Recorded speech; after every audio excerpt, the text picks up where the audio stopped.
Hello and welcome to Corbett Field as we are about ready to get set for game 1 of 2 here in a quick series between the Pierre Trappers. Sabre Dogs coming off of a series win back against the Wheat City Whiskey Jacks last weekend, 2 out of 3. Looking to ride that here against the team they have dominated this season. These two teams have faced 6 times this year.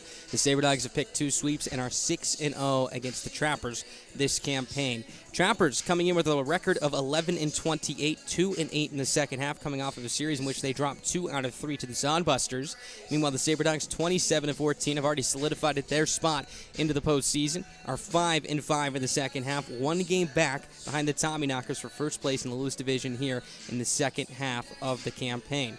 Now, for the Trappers, as we mentioned, they dropped that series to the Sodbusters. They've also dropped 3 of their last 4 and 6 of their last 7, so they've been struggling a lot here, and it doesn't get much easier facing a ball club in the Souris Valley Sabre Dogs that have had their number this entire year. Go back to that last series even. The Trappers were on the cusp of picking up a win, and everything seemed to be going their way, had a 2-run advantage in the 9th inning with their all-star closer, Tyler Lubin, on the mound, who has just allowed 1 run on the season to that point. Drew Miller hits the game-tying 2-run home run. Then you fast forward to the next inning, the Trappers lead again. Sabre Dogs are able to come back on a couple of balk calls, and then the RBI walk-off base hit that bounced over the wall off the bat of Gunnar McGran, which, of course, secured the series sweep. So the Sabre Dogs will look to stay hot here. Again, 1 game back behind first place in the Loose Division behind those Tommyknockers. Let's take a look at tonight's starting lineup. First, for the visiting side, in the Pierre Trappers, announced by head coach Monterio May.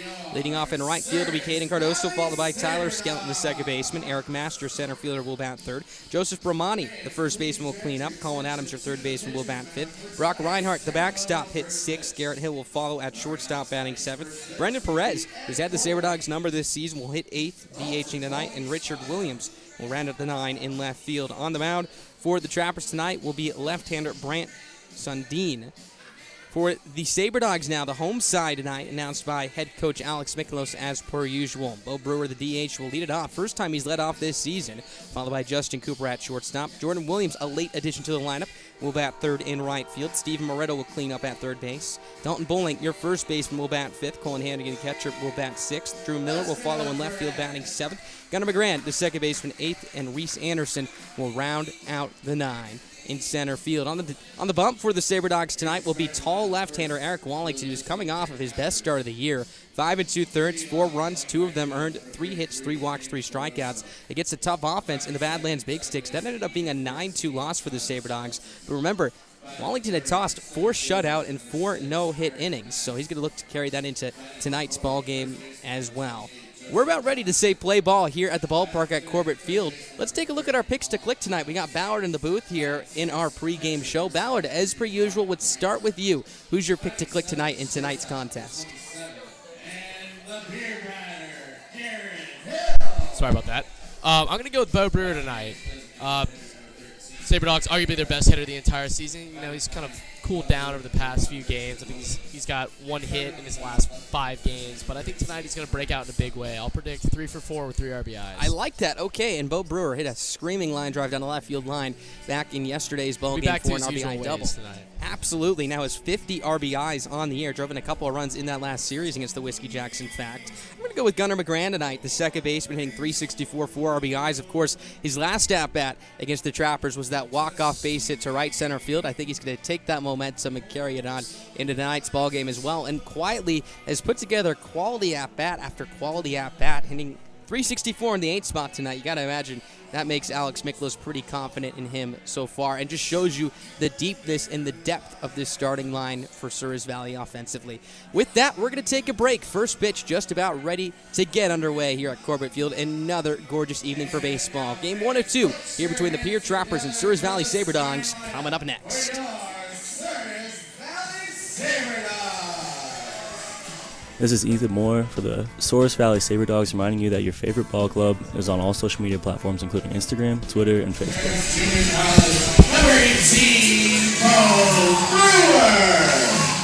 He's accompanied by Arthur. Batting second, shortstop from Texas Southern. Number 1, Justin Cooper.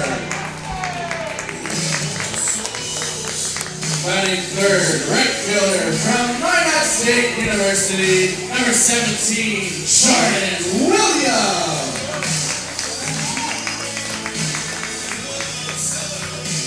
fourth, third baseman from Sacramento State, number 25, Steven Moretto. He's accompanied by Lincoln. Batting fifth, first baseman from San Jose State, number 8, Dalton Foley.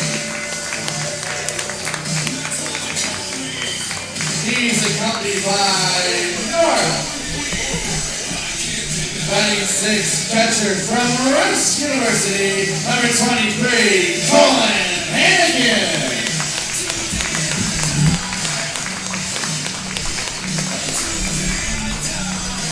He's accompanied by Axton. Batting seventh, left fielder from Wichita State, number 7, Drew Miller. Batting eighth, second baseman from Golden West Junior College, number 4, Gunnar Lundgren. Batting ninth, center fielder from South Dakota State, number 16, Reese Anderson. Starting on the mound for the Sabre Dogs, left-handed pitcher from Western Carolina University, number 29, Eric Wallington.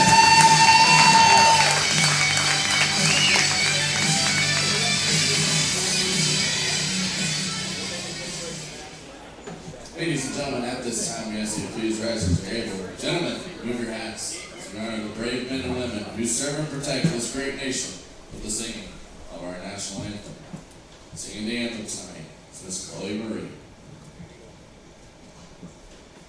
Oh, say, can you see by the dawn's early light what so proudly we hailed at the twilight's last gleaming, whose broad stripes and bright stars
Hello and welcome back to Corbett Field in the Magic City. Sabre Dogs and the Trappers ready to begin game 1 of 2 here as Eric Wallington takes the mound for Souris Valley. Let's take a look once again at the starting lineup for the visiting side in the Pierre Trappers, announced by head coach Monterio May. Leading off in right field will be Caden Cardoso, followed by Tyler Skelton, your second baseman.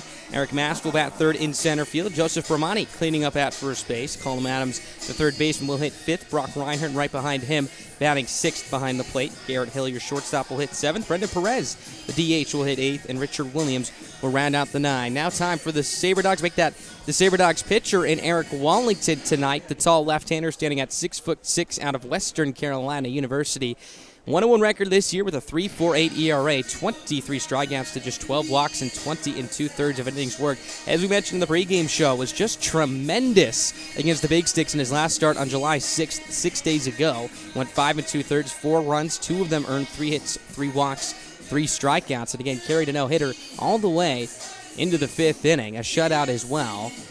almost got through 6 innings as well. Again, his season high of innings pitched before that was 4, which he did the 3 previous outings. So he'll look to take advantage against the struggling Trappers offense here that ranks 12th in the league in runs, 12th in the league in hits, 11th in on-base, 10th in slugging.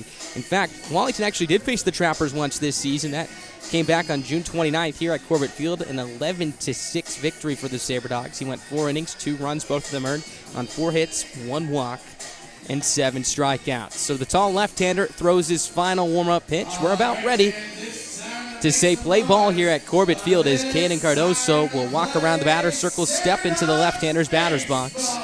As Hannigan walks behind the plate. Gorgeous night for baseball. Sun is shining bright here on the turf. Not a cloud in the sky. Just about 82 degrees Fahrenheit here in Minot, North Dakota. 7th time these two teams have faced this season. Sabre Dogs currently lead the season series with a record of 6-0 all 6 of those games. Here at Corbett Field, in fact. So Cardoso will start it off, hitting .224, 3 homers, 10 RBIs, 1 for 2 with 2 RBIs back in his last game back on July 10th. Wallington winds and fires. His first pitch on the way is a fastball dotted on the outside corner for strike 1, and we are underway here live from Corbett Field. No balls, 1 strike the count. Wind should not play too much of a factor tonight, blowing in gently from right center as Wallington turns, kicks, and delivers. The 0-1 on the way. Breaking ball in the dirt, smothered by the catcher Hannigan for ball 1. 1 ball, 1 strike. Sabre Dogs going with their baby blue tops and their baby blue bottoms tonight. Meanwhile, the Trappers, home grays, both top and bottom. Wallington glove in front of his face, steps back, lifts and delivers the 1-1 pitch on the way. Breaking ball glides across the middle of the plate for strike 2. Count quickly climbs in the favor of Wallington, 1 ball, 2 strikes.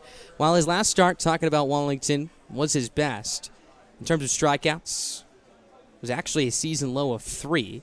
Still faced a season high in 22 batters. So the 1-2 is a fastball that just misses outside for ball 2. 2 balls, 2 strikes to count. His season high is 7 punch-outs. That was against the Trappers as well back in that start we mentioned earlier on June 29th. Wallington standing tall on the third base side of the rubber as he awaits Cardoso to get back in the box. He winds and fires. The 2-2 pitch on the way. Fastball just misses inside ball 3. 3 balls, 2 strikes to count. High praise from Billy Tomlin, the head coach for the Big Sticks, after that last start for Wallington. Talked to him after that game. Said that Wallington is the best arm he believes the Big Sticks have seen this year. As Wallington winds and fires, the 3-2 on the way, misses upstairs for ball 4. So Cardoso falls behind with 2 strikes, then climbs back into the count and draws the walk on 6 pitches, as that will put him on first base here to open up this ball game. Cardoso with decent speed at first base, 6 stolen bases on the year. They'll send up Tyler Skelton to the plate. Skelton hitting .333, a homer, and 14 RBIs. 8 stolen bases on the year. Skelton, his last game, was 0 for 1 with a strikeout here.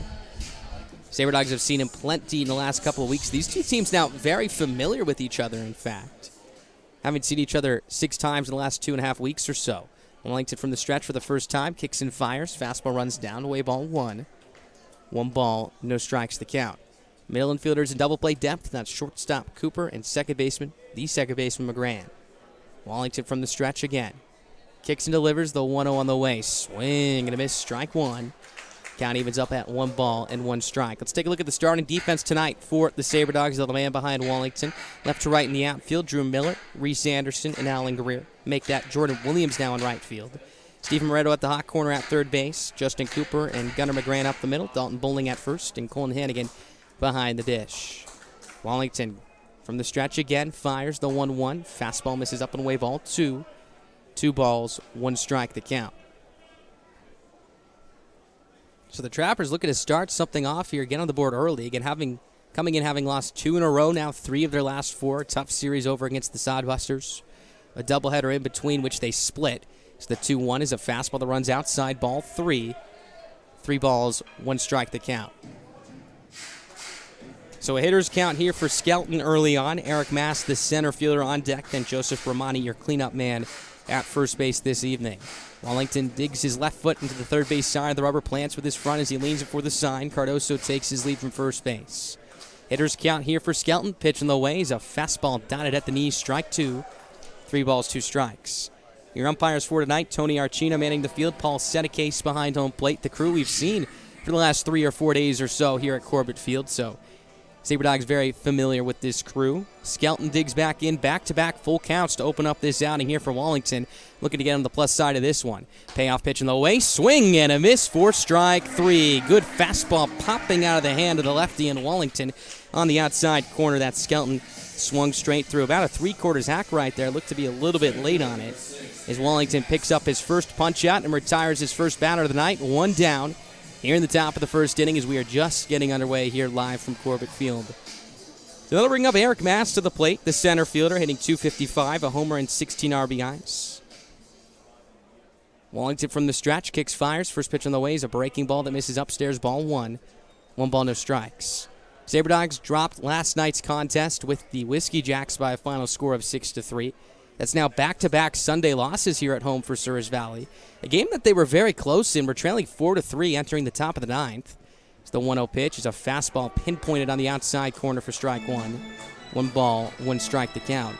And after a big 2-run home run in that 9th inning by Jackson Sorensen, who just snuck a line drive over the top of the right field wall, extended the Whiskey Jacks lead to 6-3, and that changed the perplexity of that bottom of the 9th.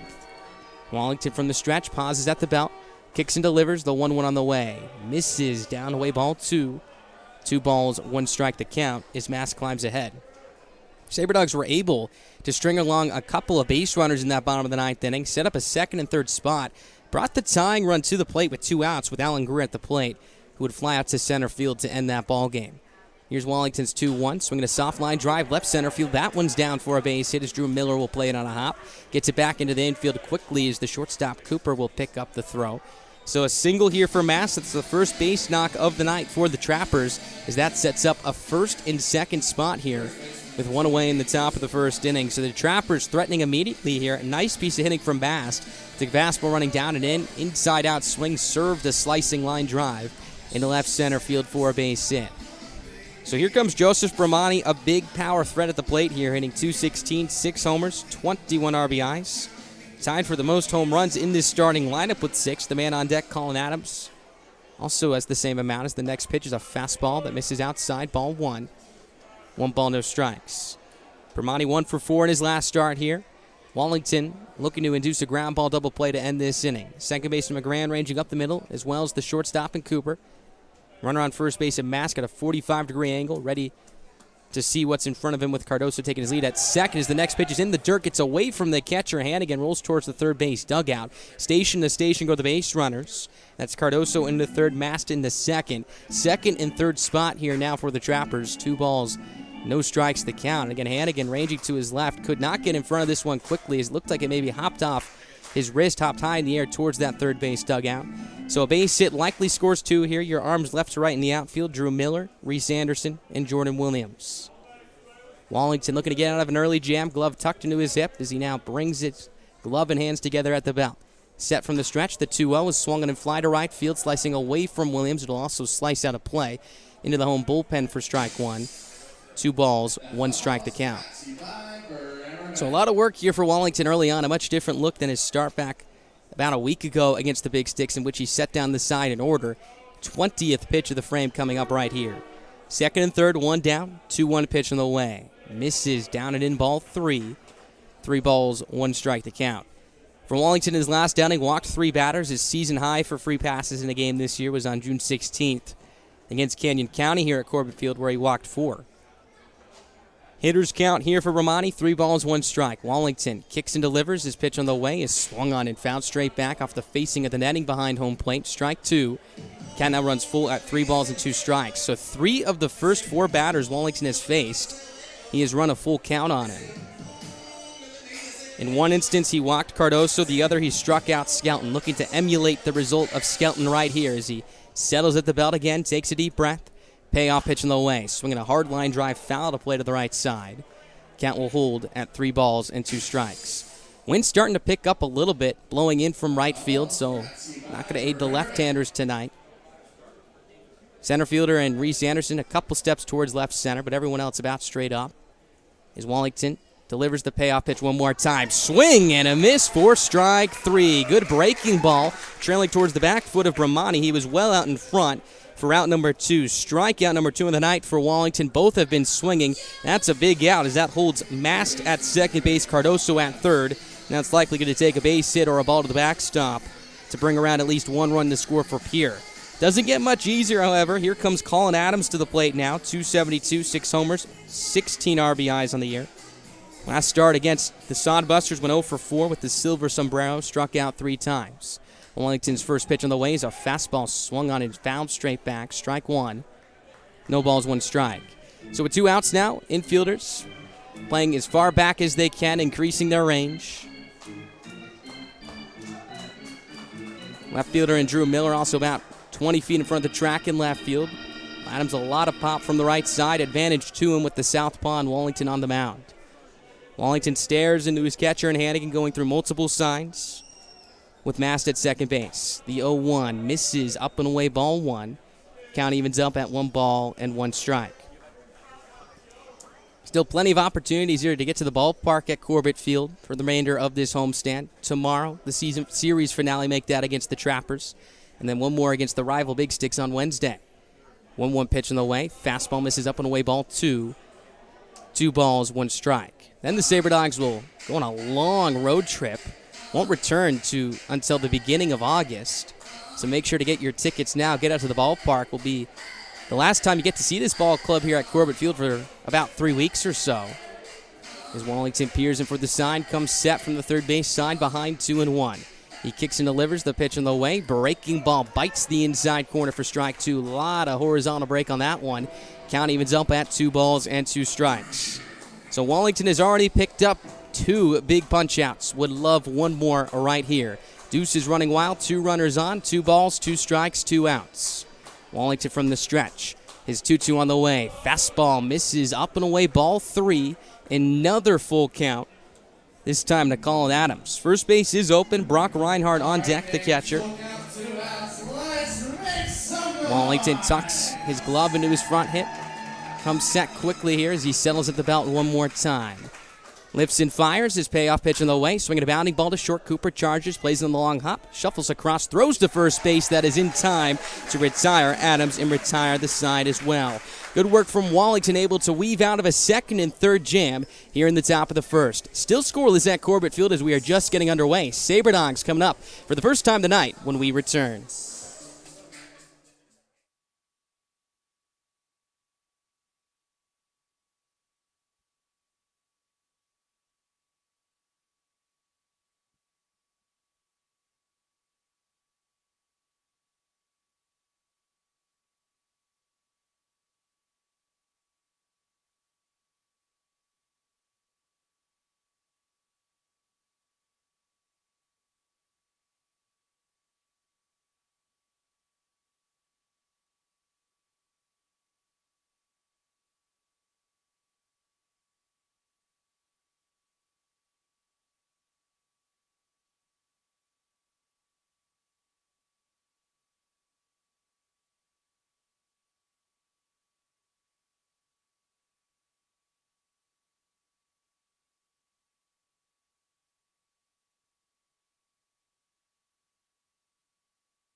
Welcome back to Corbett Field, bottom half of the first inning. Scoreless here. Let's take a look at the starting lineup for your Sabre Dogs, announced by head coach Alex Miklos. Leading off at the DH spot for the first time this year will be Bo Brewer, followed by Justin Cooper at short. Jordan Williams will bat third in right field. Cleaning up tonight will be Steven Moretto. Dalton Bowling at first base for the third time this campaign will bat fifth. Colin Hannigan right behind him behind the plate.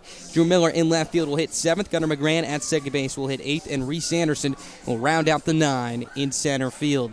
On the mound for the Trappers this evening. Another southpaw standing at 6'4", a product of Georgia Southwestern, will be Brent Sundeen. This will be his second start of the year, his previous one and only one coming on the 8th of July, just about 4 days ago against the Pioneers. Only lasted 3 innings, allowed 7 runs, all of them earned, 8 hits to 3 walks and 3 strikeouts. So he'll look to clean that up a bit here. Going to be a tough task here against the number 1 run-scoring offense in the Expedition League. So he'll get 6 consecutive righties to start off this ball game, as the first pitch on the way to Bo Brewer is a fastball up and away ball 1. 1 ball, no strikes. Brewer 1 for 5 yesterday with an RBI double, gave him RBI number 50 on the year.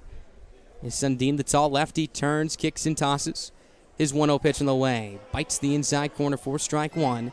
1 ball, 1 strike. And Brewer, who just got off to a fantastic start to the season, obviously the 31-game hitting streak, the 32 on-base streak, has really struggled the last couple weeks, had an 0 for 12 skid, looking to break out of that right here.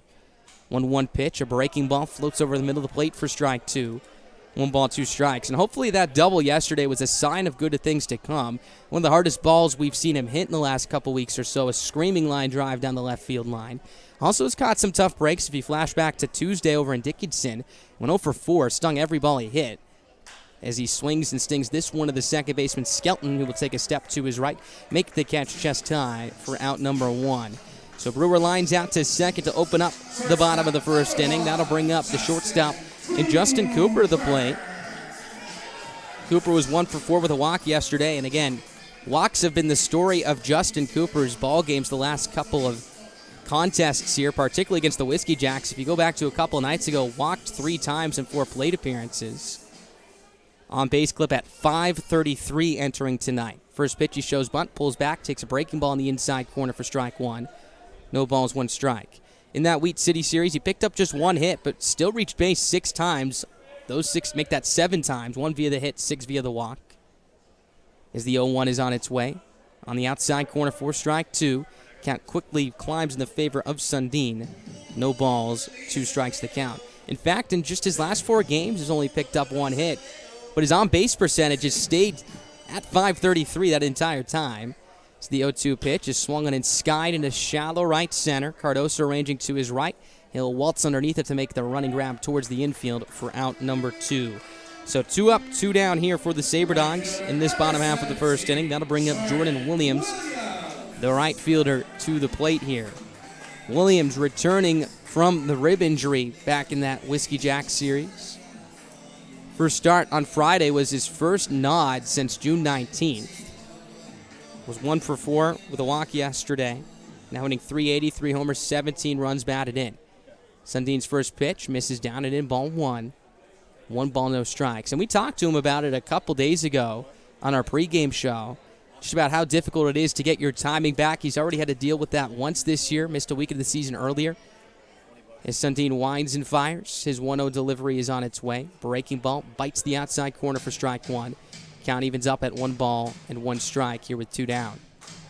Again, just trying to take advantage of every plate appearance he gets to get closer to that perfect timing that we saw him sitting in at the beginning of the season, as the next pitch is swung on and popped up shallow center. Second baseman Skelton will backpedal onto the outfield turf. Now readjusting to his right. Looks like the wind caught that one. Makes the backhanded grab right in front of the Corbett Field emblem in shallow center field. That will retire the side. Good start for Sundeen as he sets down the Sabre Dogs in order 1-2-3 in the bottom of the first. That sends us to the top of the second. Scoreless here at Corbett Field as you're listening to Expedition League Baseball live on the Souris Valley Sabre Dogs Radio Network.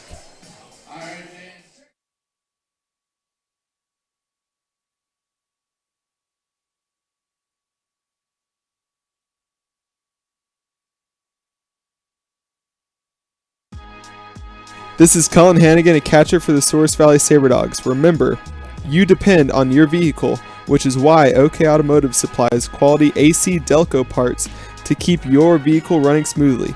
You can depend on an OK Automotive and AC Delco to keep you on the road. Come see our showroom with our large inventory selection at 101 3rd Street Southeast, Minot, or call 701-839-2886. SaberDog fans, be sure to stop down to OK Automotive in Minot to register for your chance to win a 10K golf cart giveaway. If a SaberDogs player hits a ball through the home run target beyond the left field fence, one lucky fan will drive home in a brand new golf cart courtesy of OK Automotive. Register in store today. This is Jordan Williams. I play outfield for the Souris Valley SaberDogs, reminding you that Planet Pizza is celebrating 25 years in the Magic City this summer. Stop in and try award-winning pizza and wings. Vest up for some laser tag or aim for a jack. This is Colin Hannigan, a catcher for the Souris Valley SaberDogs. Welcome back to Corbett Field. First pitch on the way to Brock Reinhardt is swung on and fouled straight back for strike one. No balls, one strike to count. Still scoreless here. Eric Wallington out for his second inning of work, was able to weave out of trouble in the top of the first. Lefty on left, the 0-1. Misses, down away ball one. 1 ball, 1 strike. Reinhardt hitting .307, slugging .398, an OPS just a smidge below 800 at .798. A homer and 18 RBIs. The wind and fire, pitch in the way, swing and a miss on a sweeping breaking ball running away from the left-handed bat of Reinhardt for strike 2. 1 ball, 2 strikes. In that last series, ranging from June 29th to July 1st, against Souris Valley, Reinhardt played in all 3 games as the 1-2 is a fastball that just misses outside ball 2. 2 balls, 2 strikes. Picked up 4 hits and 8 at-bats, drove in 2 runs. That came in the middle game of that series. As Wallington from the third base side nods his head in agreement, turns and fires the 2-2 on the way. Swinging a soft chopper third base side. It's going to be the shortstop Cooper playing it to his backhanded side. Throw to first is a bit high and wide, but Bowling will jump off the bag and apply the tag on the backside of the sprinting Reinhardt for out number 1. So that'll be a 6-3 putout, 2 in a row here. One to end the first, the other to start the second. And again, a slow developing play. Cooper almost looked like he was going to make way to the third base from Moretto, but decided to play it on the long hop to his backhanded side, set his feet through to first base, faded a little bit arm side, but Dalton Bowling with his head up was able to step off the bag and apply the tag for out number 1. Here comes Garrett Hill, the shortstop, to the plate. Small sample size for him, but hitting .417, 4 RBIs. First pitch, fastball, runs outside, ball 1. 1 ball, no strikes. Was 1 for 2 with an RBI double back in his last start a couple days ago. As Wallington holds the glove in front of his face, nods and fires. The 1-0. Misses inside, ball 2. 2 balls, no strikes here with 1 down. Early on, no runs, a hit, no errors for the Trappers. No runs, no hits, no errors for Souris Valley. Wallington winds and fires the next pitch. Swing and a miss. Foul tip held on by the catcher and Hannigan. Strike 1, 2 balls, 1 strike. Wallington from the third base side. Pauses in front of the face here as Hill digs back into the right-hander's batter's box. 2-1 on the way. Fastball misses outside, ball 3. 3 balls, 1 strike. So a hitter's count here to Hill. A lot of 3-ball counts so far here for Wallington. In fact, we saw 4 3-2 counts back in that first inning. As he fires the 3-1 pitch on the way. Fastball misses outside, 4 ball 4. So it'll be a walk to Garrett Hill, the second walk surrendered by Wallington this evening. Already 1 away from matching his repass total from his last start. So that brings up Brendan Perez, the DH, tonight here for the Trappers. Perez, a 2-way man. We've seen him on the mound against the SaberDogs, but more noticeably at the plate, again, has been really good against Souris Valley this season, including a 2-homer game back a couple weeks ago. As he digs into the right-hander's batter's box. First pitch from Wallington is swung on and fly down the right field side, slicing out of play for strike 1. No balls, 1 strike. Back on June 20th, the 11-9 SaberDogs win on Father's Day. Perez had quite a night. Went 2 for 5. Those 2 hits were both home runs, 3 RBIs. Also homered against the SaberDogs on July 1st. So all 3 of his long balls this season have come here at Corbett Field against Souris Valley. Wallington pauses at the belt, kicks, fires, the 0-1 on the way, swing and a miss. Good fastball at the top of the zone. Strike 2, no balls, 2 strikes. So Wallington, after falling behind with 3 balls to Hill, quickly ahead here. 0-2 does not have to challenge Perez right now with a pitch over the plate. Settles from the third base side of the mound at the belt.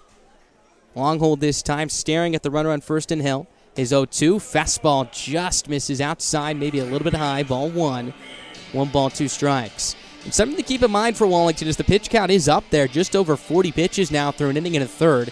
One of the main reasons why he struggled to get into 4 or through more than 4 innings in his previous 3 starts before the one in Dickinson as the next pitch is swung on and chopped off the leg of Perez. Count will hold at 1 ball and 2 strikes.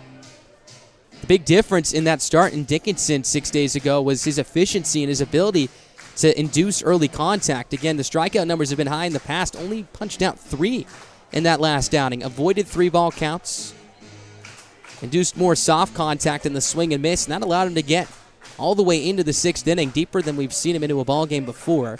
Meanwhile, tonight has gotten to a lot of deep counts. The 1-2 fastball on the outside corner for strike 3. Froze him with a heater. As that'll be strikeout number 3 of the night. First looking as they'll send Perez back to the third base dugout. So 2 away now.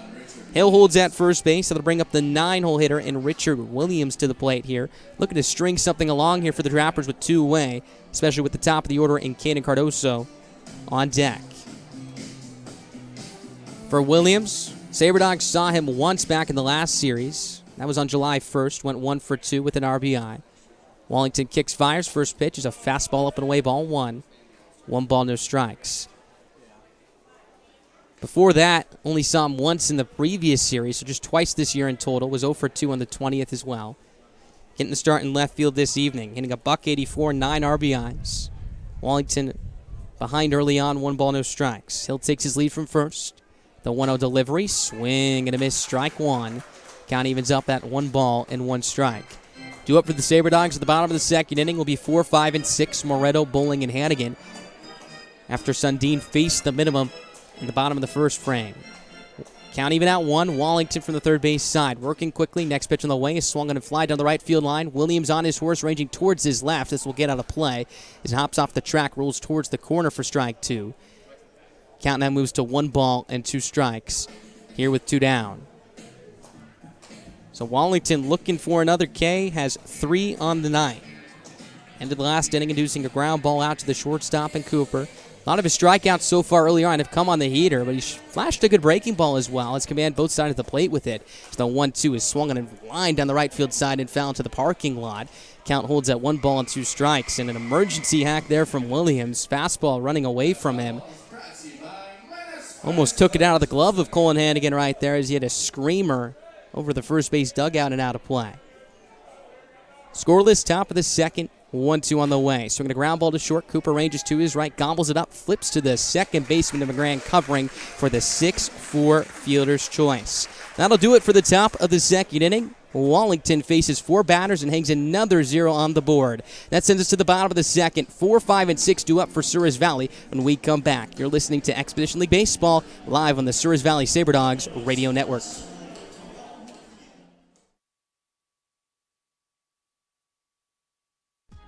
This is Jordan Williams. I play outfield for the Souris Valley SaberDogs, reminding you that Planet Pizza is celebrating 25 years in the Magic City this summer. Stop in and try award-winning pizza and wings. Vest up for some laser tag or aim for a jackpot on one of our 50 arcade games. We got fun for everyone. Visit planetpizzaND.com for more details. Seatbelts are the most effective safety device to prevent the death and injury in a motor vehicle crash. Please buckle up every trip, every time. Let's get to the goal of Vision Zero. 0 fatalities, 0 excuses. SaberDog fans, be sure to stop down to Capital RV in Minot to register for your chance to win a $15K camper giveaway. If a SaberDogs player hits a ball through the home run target beyond the left field fence, one lucky fan will drive home with a brand new camper courtesy of Capital RV. Register in store today. This is Bo Brewer for the Souris Valley SaberDogs. This is Jordan Williams. I play outfield for the Souris Valley SaberDogs, reminding you that Planet Pizza is celebrating 25 years in the Magic City this summer. Stop in and try award-winning pizza and wings. Vest up for some laser tag or aim for a jackpot on one of our... This is Jordan Williams. I play outfield for the Souris Valley SaberDogs.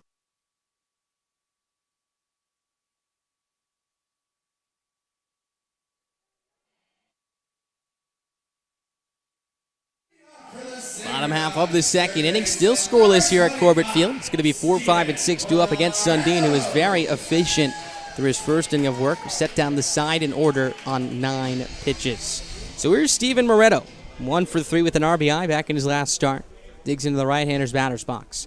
First pitch on the way, misses down low, ball 1. Goes to the backstop, 1 ball, no strikes. Moretto hitting .277, a homer and 10 RBIs. One stolen base as well right here. Again, a lot of right-handed hitters in this lineup tonight. In fact, the first 6 bats from the right side here against the southpaw Sundeen. 1-0 pitch. Swinging a line drive, right field shallow. Cardoso ranging in. He's going to have to play it on a hop as this one plunks into shallow right for a knock for Moretto. So a good start here for the Sabre Dogs. Their first base hit of the evening. So here comes Dalton Bowling to the plate now. Bowling really starting to heat up the last couple of weeks here. Average up to .261, 2 homers, 24 RBIs.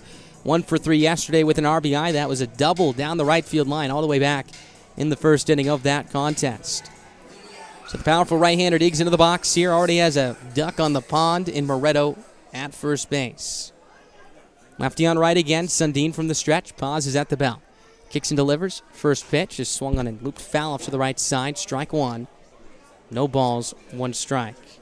Bowling at first base tonight. Used to seeing him at third. Seen him now 3 times this year. Manning the counterpart across the diamond at first. Moretto takes his lead. 1 stolen base for him on the season. Sundeen from the stretch. Kicks and delivers. The 0-1 pitch. Fastball misses upstairs. Ball 1. 1 ball, 1 strike to count. No runs, 1 hit, no errors. Your line score on both ends here. Just getting underway. Game 1 of 2 here between the Trappers and the Sabre Dogs. Sundeen, first base side. Kicks and delivers the 1-1. Misses outside and high. Ball 2. 2 balls, 1 strike to count.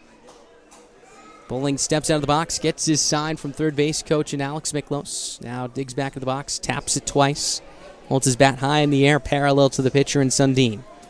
Moretto, both hands on his knees, takes his lead from first base. Sundeen from the stretch. Long hold this time as he pauses at the belt. The 2-1. Fastball up and in. Ball 3. 3 balls, 1 strike to count here with nobody out. So a good start here for the Sabre Dogs. A leadoff single from Moretto, and if Bowling can reach, that would set up a first and second spot with nobody out and Colin Hannigan, the hot swinging catcher, on deck. Sundeen, first base side, kicks and delivers, now makes a move over to first base, getting back in, standing up is Moretto. So Sundeen tugs his left foot into the first base side of the rubber. Glove tucked into his chest as he leans it for the sign. Bowling awaits the 3-1 on the way. He's a fastball that misses well upstairs for ball 4. So Bowling will take the walk. That'll set up a first and second spot here with nobody out for Colin Hannigan coming to the plate. So that's the first 2 base runners of the night reaching here for Souris Valley. Hannigan, a golden chance to get the Sabre Dogs on the board. A homer, 15 RBIs on the campaign, hitting .348. 1 for 3 back in his last start, which came yesterday. With a run batted in on a strange play, it was Dalton Bowling at second base. Hannigan got sawed off in a soft dribbler to the shortstop. He threw over to first. Hannigan beat it out. Bowling, with a head full of steam, never stopped as there's a swing and a line drive center field. This one's down for a base hit, picked up by the center fielder and Mast. Moretto getting the wave around third. He will score as the throw is cut off by the first baseman Bramani. Colin Hannigan checks in with RBI number 16 on the year as that gives the Sabre Dogs a 1-0 lead here in the bottom of the second inning. Good piece of hitting from Hannigan. Serves a soft line drive in the shallow center field. Moretto read it perfectly off the bat. Got a good jump from second base. It came around to score with ease. So 3 straight base runners reach here to open up this inning for the Sabre Dogs, and they're not done yet. Bowling at second, Hannigan at first. Still nobody out. Here's Drew Miller. Miller was 0 for 1 yesterday, struck out swinging. Back in a pinch hit appearance to open up the bottom of the ninth. Infield shifting the left-handed hitting. Miller to pull here. So the first pitch is on its way. Breaking ball loops over at the knees for strike 1. No balls, 1 strike to count. You got good speed on the base paths. Bowling takes a walking lead from second. Hannigan from first. Again, 1-0 Sabre Dogs, your score after the Hannigan RBI single just moments ago. Lefty on left again. Sundeen from the stretch. Long hold as he kicks and fires. The 0-1 pitch on the way. Swing and a foul straight back. Strike 2. No balls, 2 strikes to count. After Miller, to be Gunnar McGran, then Reese Anderson. Then the top of the lineup for Souris Valley. Bowling takes his lead from second. Hannigan from first, both ready to run. 20th pitch of the ball game coming up here for Sundeen. He's only thrown 10 pitches so far in this frame as well. This will be number 11. 0-2 on the way. Misses down away, gets away from the catcher Reinhardt as it rolls towards the third base dugout. Bowling will scamper into third. Right behind him, Hannigan goes into second base. So 1 ball, 2 strikes the count. Nobody out to be second and third here as the Sabre Dogs look to add on. And that's big. That takes the double play out of order, and a fly ball now off the bat of Miller likely drives in a run. Miller looking to protect here with 2 strikes. First baseman and Bramani even with the bag at third. Third baseman Adams playing back behind the bag. Middle infielders back as well. Will exchange a ground ball for an RBI. The wind and the fire. The 1-2 swing and a miss for strike 3. Good breaking ball from Sundeen that Miller was out in front of. So that'll be strikeout number 1 of the night for Sundeen. Out number 1 here in this bottom of the second inning as that sends up Gunnar McGran to the plate. McGran hitting .364, 4 RBIs, 1 for 3 with a run batted in back in his last start. Very familiar with this Trappers Ball Club. His first start of the year came against Pierre a couple weeks ago and walked off the Sabre Dogs with a line drive to right field in the bottom of the 10th inning. Looking for some more of those heroics here. Second and third still 1 down. Lefty on left. First pitch is a breaking ball on the outside corner for strike 1. No balls, 1 strike. Run coming in on the Hannigan RBI single. He now stands at second, Bowling at third base. Your arms left to right in the outfield. Williams, Mast, and Cardoso. Sundeen from the line. Twists and tosses. His 0-1 pitch. Swinging a line drive, left center field. This one's down, and it's going to ticket it all the way to the wall. Bowling will score. Right behind him is Hannigan. He will score standing up into second with a 2-run double is Gunnar McGran as he slashes one the other way and continues to pound this Pierre Trappers pitching staff. That extends the Sabre Dogs lead. It's now 3-0 here in the bottom of the 6th inning. RBI make that bottom of the 2nd inning. RBI's numbers 5 and 6 on the year for McGran. What a nice piece of hitting. Taking it the other way. We talked about it in his first start of the year against the Trappers. Not afraid to go in that direction.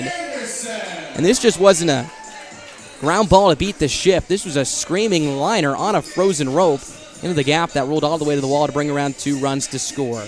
So 3 runs in this inning. Sabre Dogs looking for more. Here's Reese Anderson, the right-handed hitting center fielder, to the plate. Third baseman Adams in front of the bag at third. First pitch from Sundeen is a fastball, down away ball 1.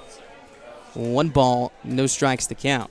Anderson 2 for 3 back in his last start with a walk, hitting .239, 4 RBIs, 3 stolen bases.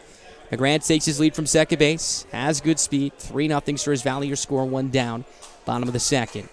Sundeen from the stretch, kicks, fires, 1-0, is a strike at the top of the zone, outside corner. Count evens at 1-1. Bo Brewer, the top of the order on deck for Souris Valley. So Sundeen looking to pick up and out here, making things a little bit easier. If Anderson reaches, Sabre Dogs will have a ton of momentum flipping the lineup over for a second time. Sundeen from the first base side holds at the belt. McGran takes a shuffling lead from second, swing back and forth as the 1-1 is swung on and flying to the center field, left center field. Mast ranging towards his right. He'll make the catch. McGran will fake the tag towards third as Mast will throw a strike on the fly to the third baseman and Adams. So Anderson is retired, a fly out to center. 2 down now as McGran holds at second base. That'll send up Bo Brewer to the plate, the designated hitter tonight, with a chance to drive in another run. As we mentioned, 50 RBIs on the campaign. One of the very early MVP candidates here in the Expedition League. One of the 7 Souris Valley Sabre Dogs players that will represent the Lewis Division at the All-Star break in just about a week and a half, 2 weeks or so in Casper, Wyoming. Wind blowing hard out to left field.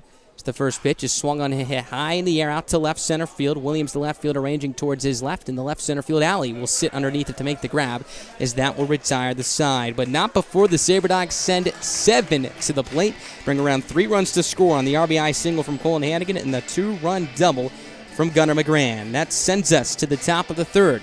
Sabre Dogs lead by that much, 3-0 your score here at Corbett Field. Sabre Dog fans, be sure to stop down to Capital RV in Minot to register for your chance to win a $15K camper giveaway. If a Sabre Dogs player hits a ball through the home run target beyond the left field fence, one lucky fan will drive home with a brand new camper courtesy of Capital RV. Register in store today. This is Bo Brewer for the Souris Valley Sabre Dogs, reminding you that there is a reason why Slim Chicken hangs guitars on their walls and plays the blues. It's the same reason why they only serve you 100% all-natural chicken tenders. It's the way they like it. There is a reason why they treat you like family and serve food just like you would at home. Because you deserve it that way. And there's a reason it's made fresh when you order and served hot, because that is their promise to you. Come see us at Slim Chickens or order online at slimchickens.com. Start planning your summer road trips with a brand new camper and truck. Head to Four Bears Casino now, play your favorite slots, and earn entries for their July 3rd truck and camper giveaway. It's your chance to win a decked out camper and 2021 pickup with full towing package. Plus, get your tickets for Dwight Yoakam live in concert June 19th and enjoy water fun on a yacht tour of Lake Sakakawea or a splash in their water park. Check out all the fun on their website, all at Four Bears Casino and Lodge, 4 miles west of Newtown. Life is all about moments, big moments, small moments, and those moments you just can't put in. Top half of the third inning, 3-0. Sabre Dogs, your score. They got around 3 runs on 3 hits, sending 7 men to the plate. So a little bit of a cushion here for Eric Wallington, who has gotten through 2 scoreless frames thus far. Look at the top of the lineup for the second time this evening for Pierre. Here's Caden Cardoso to lead it off. He started off the ball game with a walk on 6 pitches. So the first pitch on its way is inside ball 1. 1 ball, no strikes. Cardoso would be stranded in scoring position after the Trappers would string around a little bit of a rally. Wellington was able to weave out of it. 1-0 pitch, swing and a foul, straight back, strike 1. 1 ball, 1 strike. Cardoso, another bat in this Trappers lineup that has had the Sabre Dogs number this year. An impressive home run a couple weeks ago here at Corbett Field, hitting an opposite field shot off the facing of the light pole in straightaway left field. As a left-handed hitter, might I add. Wellington winds and fires the 1-1 pitch. Misses down low, ball 2. 2 balls, 1 strike to count. And what made that so impressive is the fact that it's coming from a left-handed hitter, but also the height. It was halfway up that pole. Looked like a right-handed home run as the 2-1 is swung on and flown out to left field, deep again. Miller ranging to his right, towards the line, reaches up, can't get it off his glove as it bounces over the wall for a ground rule double. And now Cardoso's going to range for third here. He'll dive in safely. I believe this hopped over the wall. That may not be the case as there was no call. So this looks like, as of now, will be a triple for Cardoso, as he'll stand 90 feet away. Alex Miklos is going to come out and talk to the home plate umpire and the field umpire. Moretto having a conversation with the field umpire and Tony Archina right now. Miklos trying to talk to Paul Sedekase, the home plate umpire. To me, it looks like it hopped over the wall, then came back in. Remember, there's a back wall over there as well. My assumption is if it did hop over the wall, it bounced back over after the facing of the back wall. Miller probably seeing the same thing, wasn't too quick to pick it up. Then saw Cardoso sprinting for third, getting the throw back in urgently, obviously, after that, as both of the umpires are currently meeting down the third base line a couple feet in front of home plate. So this is going to be interesting to see what the decision is here. I will be honest with you, to me it almost looked like it maybe brushed the branch that's hanging over the left field wall as well. Could be wrong on that. It was hard to tell from this angle.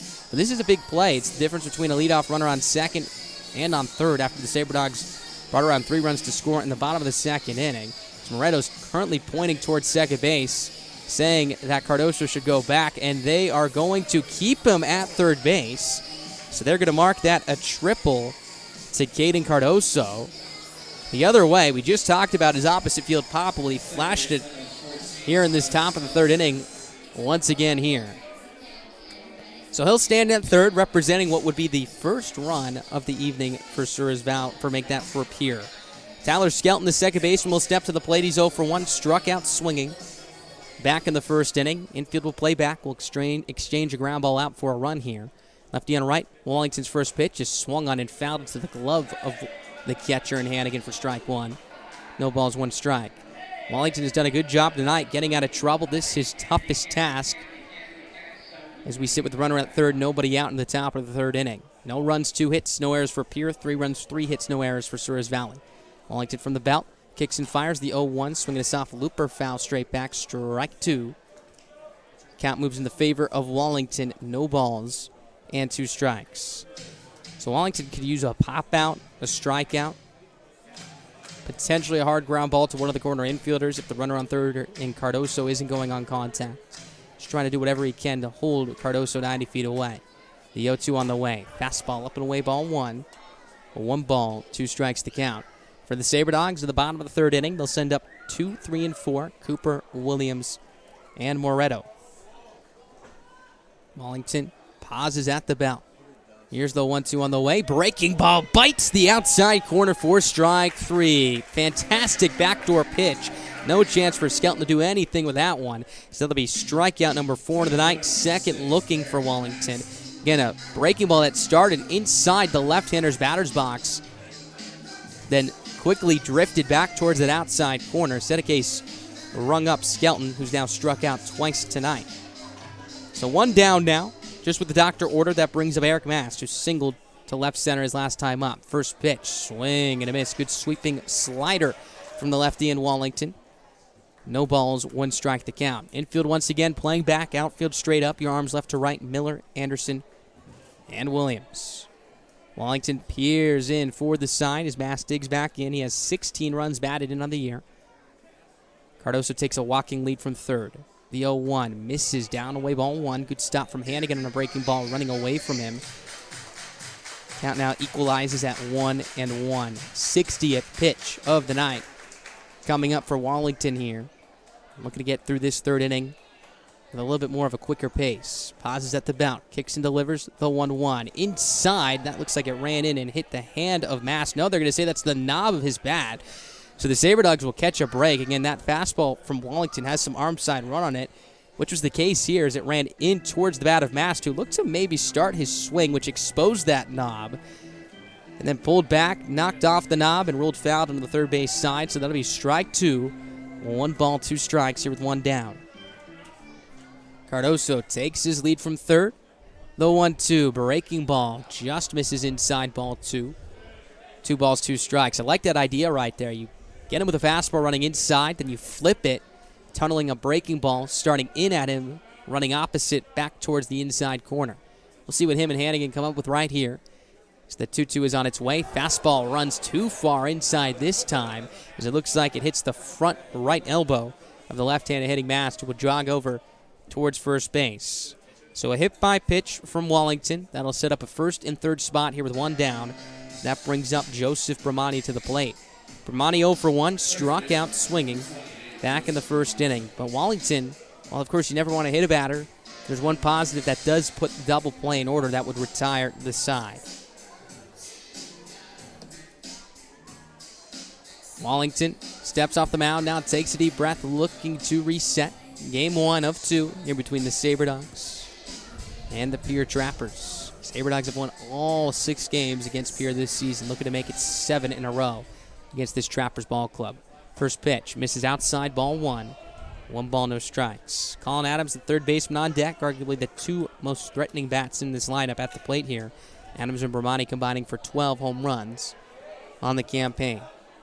Wallington from the stretch settles at the belt. Runner goes. 1-0 is swung on and fly to the air. Deep center field. Anderson sprinting back towards the 410 sign as he'll scamper underneath it to make the catch. And straightaway center field for out number 1. Tagging from third and coming around the score is Cardoso. So that gets the Trappers on the board for the first time tonight. Makes it a 3-1. Sabre Dogs lead 2 outs now here in the top of the third inning. Bramani, nice piece of hitting. Put a charge into this one as well. Anderson covers a lot of ground. Took a very efficient route to it. And again, the 410 feet distance to center field held that ball in the ball yard. So 2 down now. Mast at first base still. He was going on that pitch. Good speed for him. Has 7 stolen bags on the year. So they'll send up Colin Adams to the plate. Adams 0 for 1. Grounded out to short in the first. Lefty on right here as Wallington kicks and fires. First pitch on the way is up and away with a fastball for ball 1. 1 ball, no strikes to count.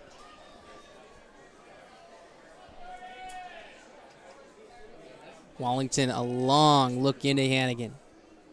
Agrees as he pauses at the belt. Mass takes his lead from first. The 1-0 is swung on and seared on the ground to short. Cooper plays it to his right on a couple of hops. He'll throw to the second baseman and McGran covering, who turns it to the first baseman, makes the stretch and the catch in time to retire the side. Another 6-4 fielder's choice. In fact, all three of Wallington's innings have ended with a ground ball to Cooper at short. That sends us to the bottom of the third. 3-1 Souris Valley, your score live from Corbett Field.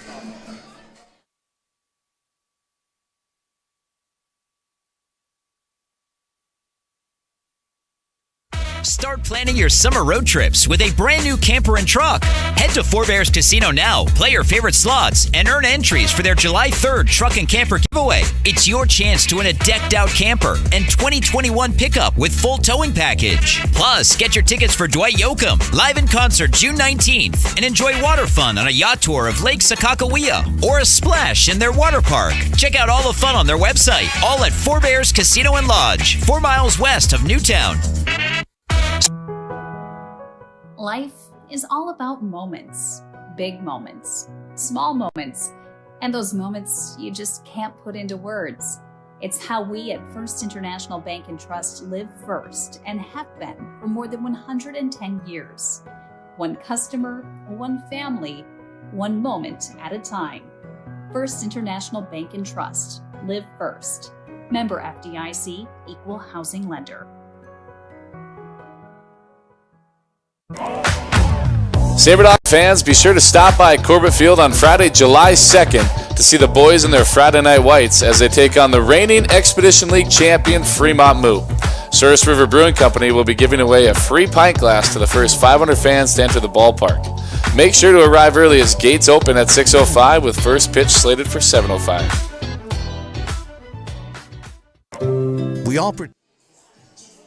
Welcome back to Corbett Field. 3-1 SaberDogs, your score as we enter the bottom half of the third inning. Going to be Justin Cooper to lead it off here for Souris Valley. 2, 3, and 4 drew up against Sundeen. SaberDogs put up big numbers in that bottom half of the second inning. Sent up 7 men to the plate. Brought around 3 runs to score on the RBI single from Hannigan and 2-run double from McGran. So Sundeen, the lefty, climbs the hill from the first base side. The rubber turns, kicks, and fires. The first pitch on the way. Misses up and away, ball 1. Glances off the edge of the glove of the catcher, Reinhardt, for ball 1. 1 ball, no strikes. Third baseman Adams in front of the bag at third, ready for a potential bunt here as Sundeen winds and fires. The 1-0 pitch on the way. Breaking ball on the inside corner for strike 1. 1 ball, 1 strike to count. Jordan Williams on deck. Then it'll be Steve and Moretto. Sundeen winds and fires the 1-1. Misses up and away, ball 2. 2 balls, 1 strike. 1 run, 2 hits, no errors for Pierre. 3 runs, 3 hits. No errors for Souris Valley. Outfield shifting the right-handed Cooper to pull. Center fielder Mast a couple steps towards left center. The 2-1. Fastball up and away, ball 3. 3 balls, 1 strike. Shortstop in Hill as well. A couple steps towards the 6-hole here. As Cooper digs back in. Hitter's count for him, 3-1. Sundeen from the wind. Turns, kicks, and fires. The pitch in the way is a fastball. Bites the inside corner for strike 2. Count now runs full at 3 balls and 2 strikes. Shadows creeping in from straightaway center as well as beyond the first base dugout. Sundeen from the wind. His payoff pitch in the way. Swinging a high pop-up on the infield. Second baseman Skelton ranging across the second base bag. Almost steps on it. Makes the catch at the straight-up shortstop position for out number 1. And Hill is shortstop, giving him a little bit of a glare right there as the wind took this one more time. We talked about it. It's blowing out towards left field, right to left from the home plate view. Skelton, the second baseman, called this one very early before the ball even hit its apex. Started to drift across the second base bag. It was hard to tell from this angle, but maybe even stepped on the bag. Was able to keep his footing and make the backhanded running catch for out number 1. So 1 up, 1 down here in the third. That brings up Jordan Williams. First pitch is down and in, ball 1. Williams scoots out of the way. 1 ball, no strikes to count. Williams popped out to the second baseman. And Skelton looks like that hit Williams. So he'll walk over to first base. But that was a breaking ball down and in. My fault, apologies. So Williams at first base. Going to be the first base runner of the inning here for Souris Valley. First time Williams has reached as well. So that brings up Steve Moretto. Single to open up that 3-run second inning. Came around to score for the first run on the Hannigan RBI single. Righty on left. Sundeen from the stretch, first base side, kicks and delivers his pitch in the way. Misses, up and away, ball one. 1-1, no strikes. Good piece of hitting from Moretto his last time up. Again, did not hit it particularly hard, but was able to drop in a single to shallow right field, out of the reach of the right fielder and Cardoso. Williams, decent lead at first base. 4 still in the bags for him on the year. So the 1-0 is swung on and fouled straight back. Good rip from Moretto for strike one. Count evens up at 1 ball and 1 strike. 3-1 Souris Valley. Bottom of the 3rd inning. Sabre Dogs looking for more. Williams takes his lead from first base. Sundeen from the stretch, first base side, settles at the belt. 1-1 pitch is swung on and belted out to deep left field. Williams ranging back, turning and looking. This one's gone into the trees for Steven Moretto as he leaves the yard for the 2nd time this campaign. 2 more runs on the board for the Sabre Dogs, and it extends their lead to 5-1 here in the bottom of the 3rd inning for Moretto. Home run number 2 on the year, RBIs 11 in 12. That one had to feel good for the Sabre Dogs third baseman. So a 4-run lead now for Souris Valley. 3 runs in the 2nd, 2 in the 3rd. As that brings up Dalton Bowling to the plate, making that hit by pitch to Williams that much more important. So here's Bowling, walked back in the 2nd inning. Here's the wind, the toss, the first pitch. Swing and a miss, strike 1. No balls, 1 strike. Infielders playing back. Skelton, the second baseman, all the way back on to the outfield grass, making the outfield turf. It's the 0-1 is swung on and missed for strike 2. No balls, 2 strikes. Giving him a lot of range here on the infield now, both to his left and right. Bowling also can sting the ball pretty hard, so gives him a little bit more of an easier shot from stopping a ground ball if Bowling barrels it up. Here's the 0-2 delivery on the way, swinging a hard ground ball down the third base side and foul. Count will hold at no balls and 2 strikes. So for Souris Valley, after being set down in order in the first, has really started to wake up here against Sundeen early in this ballgame as well, which has been a little bit more of a struggle for them their last couple of times out. 7 men to the plate in the 2nd, 3 runs. Already 3 men to the plate here in the 3rd. 2 runs on the 2-run shot from Moretto. Sundeen winds and fires. His 0-2 misses, down and in, ball 1. 1 ball, 2 strikes the count. Colin Hannigan on deck. Then it'll be Drew Miller here. Sundeen winds and fires. His 1-2 delivery on the way. Fastball misses upstairs and away, ball 2. 2 balls, 2 strikes. Due up for the Trappers in what will be the top of the 4th, 2nd, 3rd of this ballgame, just about ready to get underway. It'll be 6, 7, and 8, Reinhardt, Hill, and Perez. Sundeen from the first base side, twists and tosses. The 2-2, swinging a line, drive center field, softly hit and shallow. This one's going to drop in for a base hit as it rolls out to the center fielder and Mast. So Dalton Bowling checks in with his first hit of the night. Has reached base twice. So that puts him at first base with 1 down here in this bottom of the 3rd inning. So he'll keep the line moving here as that brings up Colin Hannigan to the plate. Hannigan picked up a big knock in the 2nd inning. Early in the count, took a hack at a fastball and served it into shallow center field for a base hit. That brought around Moretto to score. So Bowling takes his lead from first. 6 stolen bags for him on the year. Infield shifting, Hannigan the pull. The second baseman Skelton ranging up the middle.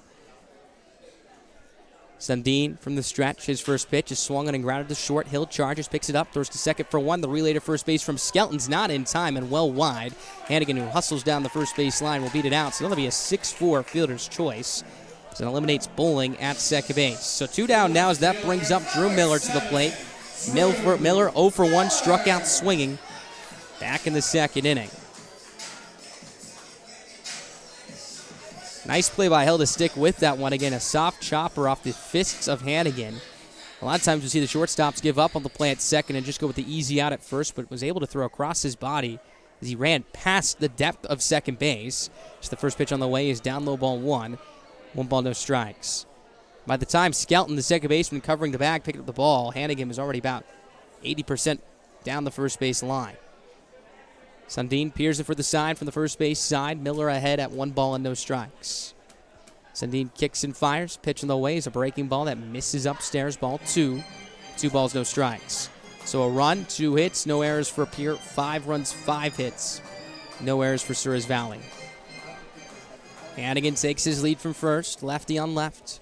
The next pitch. Swing and a miss. Strike 1. 2 balls, 1 strike. Miller, while all of his balls that he's hit out this year have come to his pull side, he's given a couple pitches a ride the opposite way. We talked about it with Caden Cardoso. He's yet to leave the yard in that direction. Wind was blowing out over towards left earlier, but now the flag in straightaway center almost completely still. As there's a move over to first base. Hannigan gets back in safely with a headlong slide. Miller was up in the booth with us yesterday breaking things down about the Whiskey Jack starter and Jack Moffitt, who was good through 5 innings, picked up the win. Then Miller had to get the helmet on along with the batting gloves and grip a bat in the 9th inning. Unfortunately, did strike out. As Sundeen will make another move to first base, a hard throw. As Hannigan gets back in safely standing up. So Hannigan obviously in the mind of the southpaw in Sundeen. Hannigan 2 stolen bags on the season. For a catcher, runs well. Good IQ on the base paths to add on to that. 2 balls, 1 strike, 2 runs in for the Sabre Dogs here in the bottom of the 3rd, 2 down. Lefty on left, Sundeen kicks and delivers. The pitch in the way, swing and a foul tip into the glove of Reinhardt for strike 2. Count evens up at 2 balls and 2 strikes. So Miller walks back into that left-hander's batter's box, looking to put the ball in play at the very least. The second baseman Skelton all the way backed up onto the turf in shallow right field. Here's the 2-2 delivery on the way, swinging a high fly ball off the fists right field. Second baseman Skelton sprinting towards the track in foul territory. This will fly out of play as the count holds at 2-2. So Skelton, the second baseman, as we mentioned, was playing in shallow right field. Had the best opportunity to catch this ball right here. The right fielder in Cardoso playing fairly deep in right field, about straight up. This was about in between the second baseman and Skelton and the right fielder Cardoso, but well foul. Here's the 2-2 one more time. Breaking ball line softly, shallow center. Mast on his horse, lays out, dives, can't make the catch. Rolls in front of him. Hannigan sprinting into third. He'll get there standing up. A single for Drew Miller. Nice 2-strike hitting as he plunks it in just out of the reach of the center fielder Mast, who made a great effort diving towards the infield turf. Miller now 1 for 2 tonight. That's the 6th knock for Souris Valley this evening collectively. They'll sit up a 1st and 3rd spot with 2 down for Gunnar McGran. McGran picked up a huge base hit back in the 2nd inning. Looked like he pulled out a blaster and shot a laser into left center field for a base hit. Rolled all the way to the wall, brought around 2 runs to score. Now has 6 RBIs in the year. Has a couple runners on base for him right now. Lefty on left again. Sundeen kicks, fires, first pitch, misses up and in as McGran ducks out of the way for ball 1. 1 ball, no strikes. That double brought around Bowling and Hannigan to score. Currently, he has Hannigan at third base, Miller at first. Miller, good speed, 16 stolen bags on the year. Sundeen from the stretch. Lifts and fires, the 1-0 pitch. Swinging a high pop up third base side, foul out of play. Strike 1, count evens up at 1 ball and 1 strike. Wind is picked up again here at the ballpark, blowing out towards left field. It's been a little bit fickle here this evening, going in and out. Wind was very hard yesterday, really this entire weekend in Minot. As Sundeen lifts and delivers the 1-1 pitch, breaking ball, crisps the outside corner for strike 2. 1 ball, 2 strikes the count here with 2 down. Sundeen, 52 pitches through 2 2/3 of an inning's work so far, has struck out just 1 batter. That was Drew Miller back in the 2nd inning. Miller takes his lead now from first, Hannigan from third. Sundeen from the stretch. There goes Miller. The 1-2 on the way is outside for ball 2. The catcher, Reinhardt, won't even pop out of his squat. So Miller will scamper into second base standing up. That's a stolen base for him, number 17 on the year. As now 2 runners are in scoring position here for Souris Valley with 2 balls, 2 strikes, and 2 outs. 2 runs in this inning as well. Deuce is running wild once again.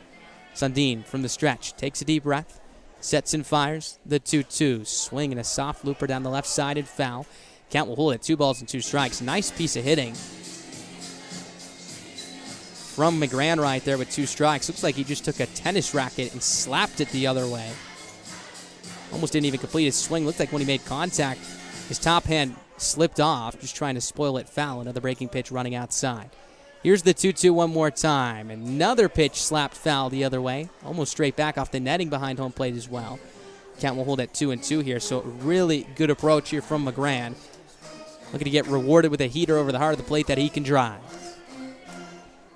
McGran, the 7th batter to the plate in this inning, second straight frame in which the Sabre Dogs have sent up that many men. 2-2 from Sundeen again. Swinging a soft ground ball right side, ranging to his right is Skelton, fields it on one knee, gets to 2 feet, throws it over to first base. That is in time as Bramani keeps his foot on the bag to retire this side. Sabre Dogs sent 7 men to the plate, bring around 2 to score on the 2-run shot from Steven Moretto, his second long ball of the year, RBIs 11 and 12. That sends us to the top of the 4th. Your score, the Sabre Dogs 5, Trappers 1.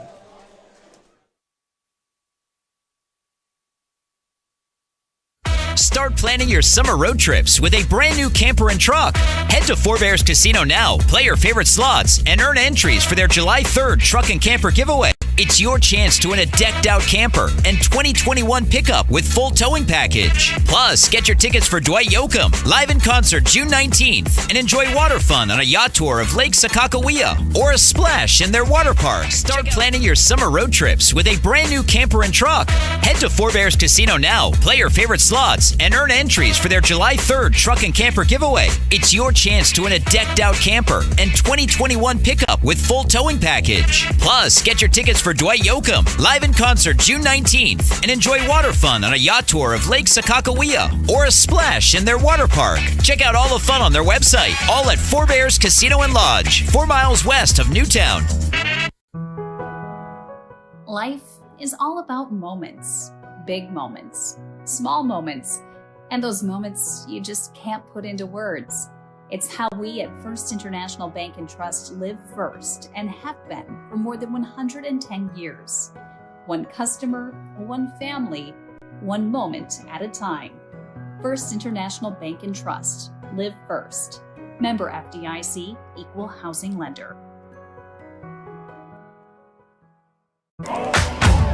SaberDog fans, be sure to stop by Corbett Field on Friday, July 2nd to see the boys in their Friday night whites as they take on the reigning Expedition League champion Fremont Moo. Souris River Brewing Company will be giving away a free pint glass to the first 500 fans to enter the ballpark. Make sure to arrive early as gates open at 6:05 with first pitch slated for 7:05.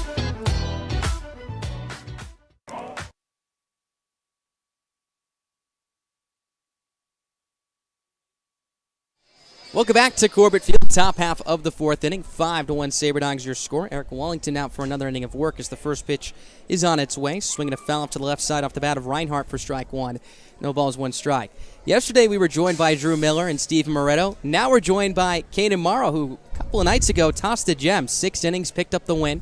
As the 0-1 is on its way, misses outside ball 1. 1 ball, 1 strike. Caden, thank you for coming up today. How you feeling? Feeling good. Feeling really good. Absolutely, and a 6-inning gem. We talked to you on the post-game show about that start. A lot of pitches for you. I know you've been a reliever in the past. That the next pitch is down low ball 2. 2 balls, 1 strike. You've started a handful of games this year. You're starting to get back into the gist of it. But in terms of recovery, I'm actually curious, especially a couple days after. Does it feel different? Do you approach it differently when you're recovering from a start versus a relief appearance? It's a lot different. When I'm closing, it's recovery, but it's not as deep as a recovery as when you start. When I start, I'll do band pull-aparts, plyos with like a little weighted ball, and I'll toss it maybe 90 feet back. Next day, I'll do like a long toss. No doubt about that as the 2-2 is on its way. Fastball misses down, away ball 3. 3 balls, 2 strikes. So you mentioned the pylos and so forth, a lot of the drive line future mentality here for baseball, the modern mentality, I should say. When did you start implementing that into your routine, and how's that impacted your development? I've been doing plyos actually since high school. 3-2, swing and a miss, 4 strike 3. Good breaking ball out of the left hand of Wallington, gets Reinhardt swinging for strikeout number 5. You were picking up a couple of strikeouts yesterday, or make that 2 nights ago as well. So continue, started doing it in high school. How did you start to implement that into your development program? It takes a lot of the soreness and stiffness out the next day, and you feel a lot better when you're doing it. It just helps a lot of like muscles, tendons, everything. You stay warm a lot better. I find it a lot better for me than just doing the normal stretching straight to tossing. Wallington's first pitch on the way here to Garrett Hill is a fastball upstairs, ball 1. 1 ball, no strikes. Once again, joined by Sabre Dogs starter and reliever this year, Caden Morrow. So how was the progression like starting when you were in high school compared to where you are now? Have you implemented more into it, or are you using the same routine that you've been going with the last 4 years, 5 years or so? I still do pretty much the same routine because it's worked in the past and it still works now, so can't change what's not broke. 2 balls, no strikes. Pitch on the way, swinging a high pop-up right side of the infield. First baseman in bowling ranging to his right. Readjusts a couple steps to his right. He'll camp underneath it to make the catch. Route number 2, so a quick start here for Wallington. First time tonight he's retired the first 2 batters he's faced. What have you seen from this left-hander tonight? Was really good in Dickinson a week ago. Has battled through some jams here tonight, but has looked good, has kept you guys in this ball game. Oh, 100%. He's very solid on the mound. Like, he always comes out and he impresses me every single outing. It never fails. He winds and fires. His first pitch to Perez on the way is swung on a hit high in the air out to deep left field. Miller ranging back towards the track at the wall. In front of the wall, he leaps, but this one's gone.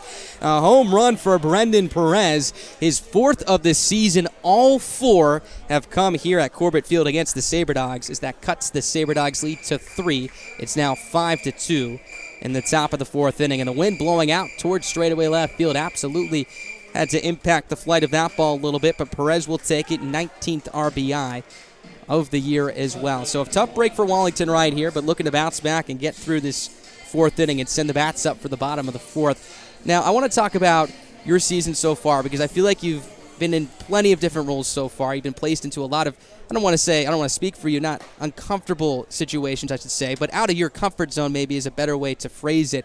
How have you been doing adjusting to that? One day you're relieving in a high-pressure spot. The other day you're starting, throwing 80, 90 pitches. It just comes down to knowing what you have to do in that role. And as I've, for instance, 2 days ago, that start, I've learned a lot from the first 2 starts that I had before that, because that was my 3rd start, if I'm not wrong.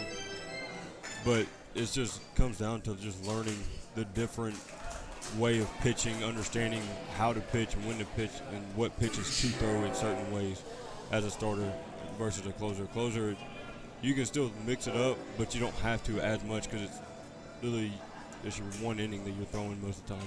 1-2 pitch, swing and a miss for strike 3. So that'll do it for this top of the 4th inning. Strikeout number 6 for Wallington, but the Trappers get on the board for 1 more on the home run from Brendan Perez. 5-2 your score. We're not done with you, Caden, yet. You'll be back for the bottom of the 4th inning. 5-2 Sabre Dogs, your score, as we head to the bottom of the 4th.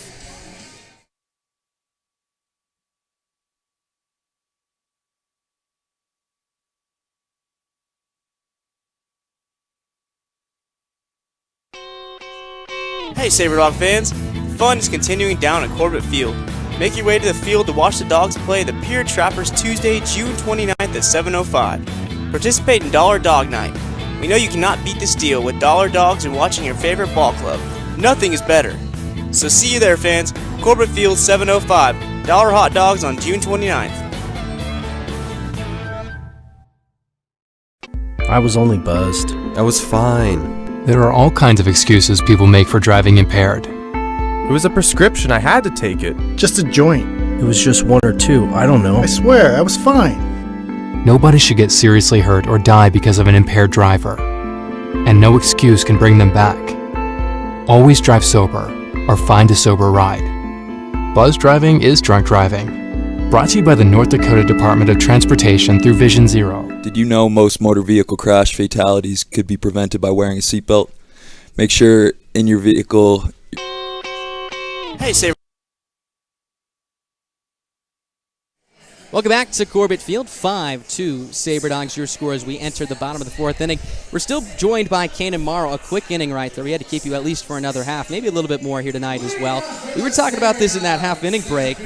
Brendan Perez obviously hitting the home run out to left field. Don't want to take anything away from that. He has seen the ball like a beach ball here at Corbett Field. All 4 of his home runs this year have come here in Minot. But you were talking about it before the game. The wind playing a huge impact in tonight's ball game. The wind currently right now still blowing out towards left field, aiding the right-handed hitters to their pull side tonight. You said a BP. It was like a hurricane out there this afternoon. Tell me how that impacts the game, especially for a pitcher on the mound.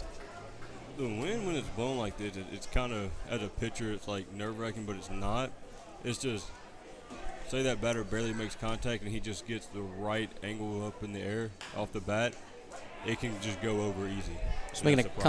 Swinging a comebacker right to Sundeen. He fields it on a hop, shortens up, and flips to first base. That's in time to retire Anderson for out number 1. So obviously the approach with wind is a ground ball situation, or is trying to induce as many ground balls as possible. Now for you, would you change your approach on the mound if the wind was blowing out hard towards a certain direction, or are you staying with your, high velo, high fastball approach? I would say you're probably middle on ground balls to fly balls this season so far. But does your approach change with the wind blowing hard out towards left or right? No, my approach will never change based on the wind. I always keep the same approach every outing. First pitch to Bo Brewer is a breaking ball at the knees, strike one, 0-1. Sundeen turns, kicks, and tosses. His 0-1 delivery on the way is swung on and fouled, straight back, strike two. No balls, 2 strikes. Now, something interesting about your last start is, of course, you go to the 6 innings, pick up the win, the best we've seen you this year in the starting role. Just a couple days before that, you threw a handful of pitches against the Big Sticks before that ball game was axed due to tough weather. You know, you could almost treat that like a little bullpen, a couple days before. Had you ever had an outing as there's a swing and a broken back ground ball that is going to be fielded by the second baseman Skelton on the outfield grass? It goes to first base, but Brewer will beat it out. An infield single for him. He's now 1 for 3 tonight. But back to my question here. Have you ever had a situation like that where you relieve a game, even at your high school level, maybe when you were starting a little bit more often, where you relieve, throw 5 pitches, and then 2 days later, all of a sudden, you're throwing 80-plus in the start? Yes, I have, but that game I had literally threw like 3-4 pitches to that one. I only faced one batter, so going in following that start, it really wasn't that big of a deal for me. Sundeen kicks, fires. First pitch on the way is a fastball in the inside corner, strike one. No balls, 1 strike. Now, after that outing, I'm curious, how did you feel after those 5 pitches, and was it tough to see that you couldn't go deeper into that ball game because the game was cut short? It actually was, considering the score was only 2-0 in the 6th inning. It was kind of tough, especially when I was feeling really good in that game too. Once again, joined by Kanan Morrow, starter and reliever here for the Sabre Dogs this season. 1 ball, 1 strike to count on Cooper. 5-2 Souris Valley, your score. You were telling me the fastball felt good that night. You were trying to use more legs in your delivery as well, trying to get up there on the radar gun. And, that's a big part of your game, your fastball velocity. Tell me about the adjustments you've been making without giving away too much. But what adjustments have you been making, and what has been the main focus mechanically so far? Primarily just using my legs. I really try to dig deep with my heel on my right, my back foot, and then just drive off the mound with it to really just get downhill. I had a problem with standing up tall. 1 ball, 2 strikes. Check over to first base. Getting back in safely goes Bo Brewer. Now, walk me through what it was like at Perez Junior College this year. Obviously, you're leaving, so it's a little bit different. But you guys had a good season. You're familiar with a lot of guys on this ball club. Bo Brewer, of course. Dalton LeBlanc, one of the other names, as well as the 1-2 is swung on and grounded down the first base side and foul. 1 ball, 2 strikes. Having a couple buddies that you're familiar with coming over as well, did that make it more comfortable for you making the transition over here to Minot? It did, but at the same time, I'm also a very huge people person. I don't mind talking. I love meeting new people, and it was an awesome experience just coming up here and meeting all these new people. There goes Brewer, pitching the way up and away. Brewer will slide across second base safely with the stool in the bag. That's his 19th of the year, as that puts him in scoring position with 1 down. 2 balls, 2 strikes to count. How about your teammate right here in Bo Brewer, having quite a season? I know he struggled a little bit the last week and a half or so. But reading the numbers coming into tonight, hitting .434, a homer, 50 RBIs in the year, 18 stolen bases. What have you seen from your first baseman so far this year? As he takes off for third, the pitch is swung on and grounded through the left side for a base hit. Brewer, who was on the run, will stomp home. He scores an RBI single for Justin Cooper, as that gives the Sabre Dogs a 6-2 lead. And right there, stealing third base, the third baseman Adams had to cover. Maybe had a play on this one, as this was a slow-bounding ball to the left side of the infield, but a vacant left side, allowing the ball to sneak through. So 6-2 Sabre Dogs, your score. A lot of action so far here in the booth. May have to keep you up here this entire game. But let's go back to that Bo Brewer. Obviously, creating some action on the base paths right there. Has been such a dynamic player this entire season for you guys. What have you seen from him so far this year? I mean, overall, Bo's one of the most impressive players I've played with and seen with my own eyes. Dude's IQ is it's insane. I've never played with somebody's IQ so good as Bo's. It's immaculate. What have you been able to take from him just playing with him the last couple years and this summer? Really his attitude. His attitude has really kind of came on to me. He's always he doesn't get frustrated. He'll get frustrated, but he doesn't show it. He keeps it in, and then he just moves on to the next at bat. He doesn't let everything bring with him wherever he goes next. He drops that, flushes it, keeps going.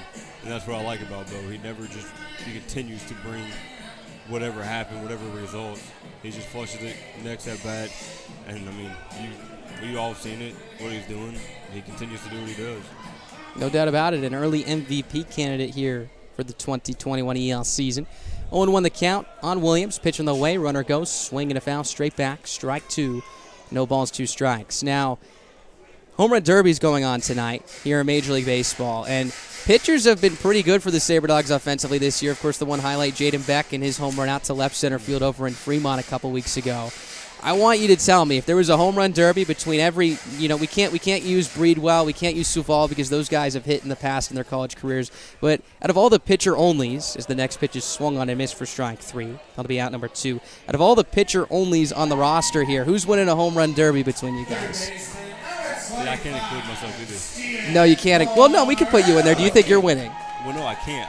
I hit in the fall this year. You did? I did not know that. In the fall at Perez.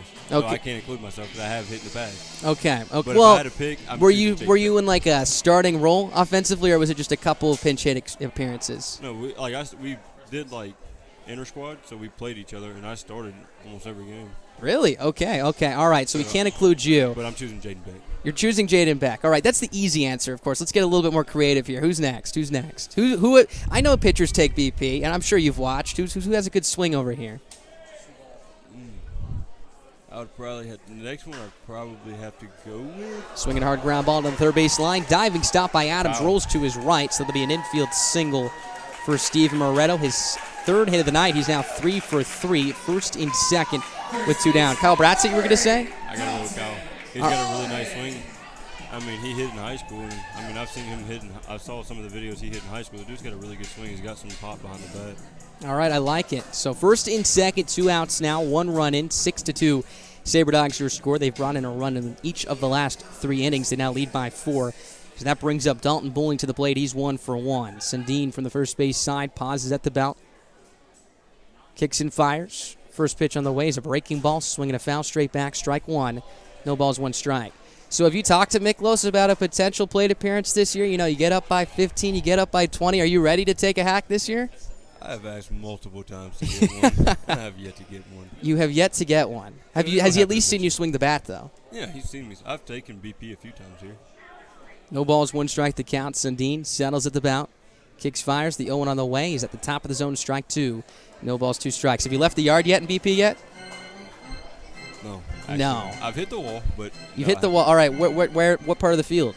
Left. I'm a pull hitter. Left center or straightaway left? Left center, left, in between there. So like by the 356 sign? No, to the left of there. Okay, so probably around like 335, 340-ish? Probably. All right, so you could take one out of the game. As Sundeen kicks and fires, the 0-2 on the way. He's in the dirt, down low, ball 1. 1 ball, 2 strikes. So how'd you do offensively in your fall scrimmages over at Perez Junior College? Did you put up good offensive numbers? I ended up, I think, walking out of the fall. After that, I think I was batting like a 283. Okay, it's a pretty good clip right there. 1 ball, 2 strikes, 2 down. Sundeen kicks, fires, pitch on the way, swinging a soft ground ball to the right sided foul. 1 ball, 2 strikes. So if you go back to Perez Junior College and you're starting, do you think there's an opportunity they don't use a DH and let you swing it? No.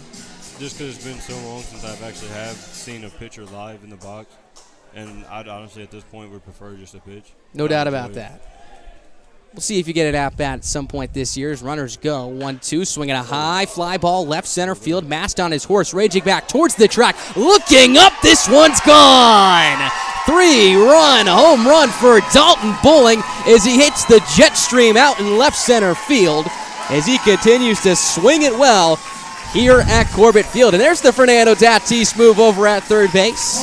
He'll trot home right in front of the family as well for Bowling. That is home run number 3, 25, 26, and 27. RBIs on the year now 9-2. Sabre Dogs, your score. Cannon, what'd you think about that over there at third base? I knew that was coming. I should have known Debo was going to pull something like that. But that's Debo for you. If you want to know how Debo is, that's Debo 100% right there. What was better, the Euro step on the walk-off homer or the Fernando Tatis move at third base? The Fernando Tatis. All right, we got to like it right there. We got to like it. And again, that was a high towering fly ball. We're talking about the home run derby here. Home run derby here tonight for Souris Valley. Dalton Bowling with a 3-run shot right there, and then, of course, the home run from Stephen Moretto to bring in 2 earlier as well. We're now seeing a meeting at the mound. 9-2 Sabre Dogs your score as they have broken it wide open here. You guys have had the Trappers' numbers this year. 6-0 against them so far this season. Now if you can hold on to this lead, would be 7-0. And how big is it for you guys? Obviously, a couple of rough series. You pick up the series win against the Whiskey Jacks this past weekend. You're up here big early here tonight. It's been a little bit of a different start to the second half compared to the first, but what has been your guys' focus here in the second half? Just continue to compete and play our game. First pitch on the way to Hannigan is down and in ball one. 1 ball, no strikes. Excited for the postseason coming up. Obviously, you guys clinching the first half Lewis Division title, so you'll be playing in the postseason in August and even getting down to the stretch, playing hopefully some tight ball games. So the 1-0 pitch is a fastball, top of the zone, strike one. 1 ball, 1 strike. It's exciting to have that good spot. And I'm ready just to get out there and continue doing what we do. Absolutely. That's what we need to see here, especially coming down the stretch. So the 1-1 pitch is on its way. Swing a soft chopper right back to the pitcher, Sundeen, who fields it on a hop. He'll shorten up and shovel over to first base. It'll be in time to retire the side. But the Sabre Dogs add on 4 more on the RBI single from Justin Cooper and the 3-run shot from Dalton Bowling. Caden, we thank you so much for joining the booth with us today. We'll get you back up here soon. Of course, good luck. We'll hopefully get to see you back on the mound sometime soon. Appreciate it. Thank you. We're heading to the top half of the 5th inning. Sabre Dogs up by 7, 9-2 your score. Did you know most motor vehicle crash fatalities could be prevented by wearing a seatbelt?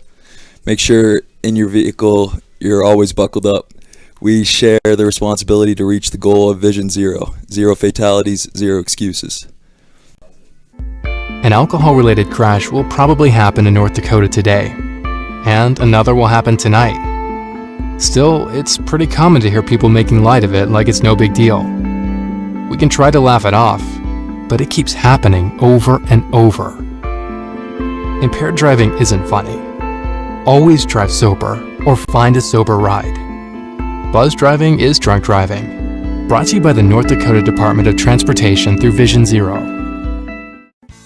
This is Ethan Moore for the Souris Valley Sabre Dogs, reminding you that your favorite ball club is on all social media platforms, including Instagram, Twitter, and Facebook. Make sure to follow for starting lineups. Did you know most motor vehicle crash fatalities could be prevented by wearing a seatbelt? Make sure in your vehicle you're always buckled up. We share the responsibility to reach the goal of Vision Zero. 0 fatalities, 0 excuses. Did you know most motor vehicle crash fatalities could be prevented by wearing a seatbelt? Make sure in your vehicle you're always An alcohol-related crash will probably happen in North Dakota today, and another will happen tonight. Still, it's pretty common to hear people making light of it like it's no big deal. We can try to laugh it off, but it keeps happening over and over. Impaired driving isn't funny. Always drive sober or find a sober ride. Buzz driving is drunk driving. Brought to you by the North Dakota Department of Transportation through Vision Zero. This is Ethan Moore for the Souris Valley Sabre Dogs, reminding you that your favorite ball club is on all social media platforms, including Instagram, Twitter, and Facebook. Make sure to follow for starting lineups, score updates, and all our exclusive Sabre Dogs content you'll need this summer. Follow us at SV Sabre Dogs and use the hashtag SCODogs. Saturday, July. Top half of the 5th inning, 9-2 Sabre Dogs your score. 4 more runs in the 4th.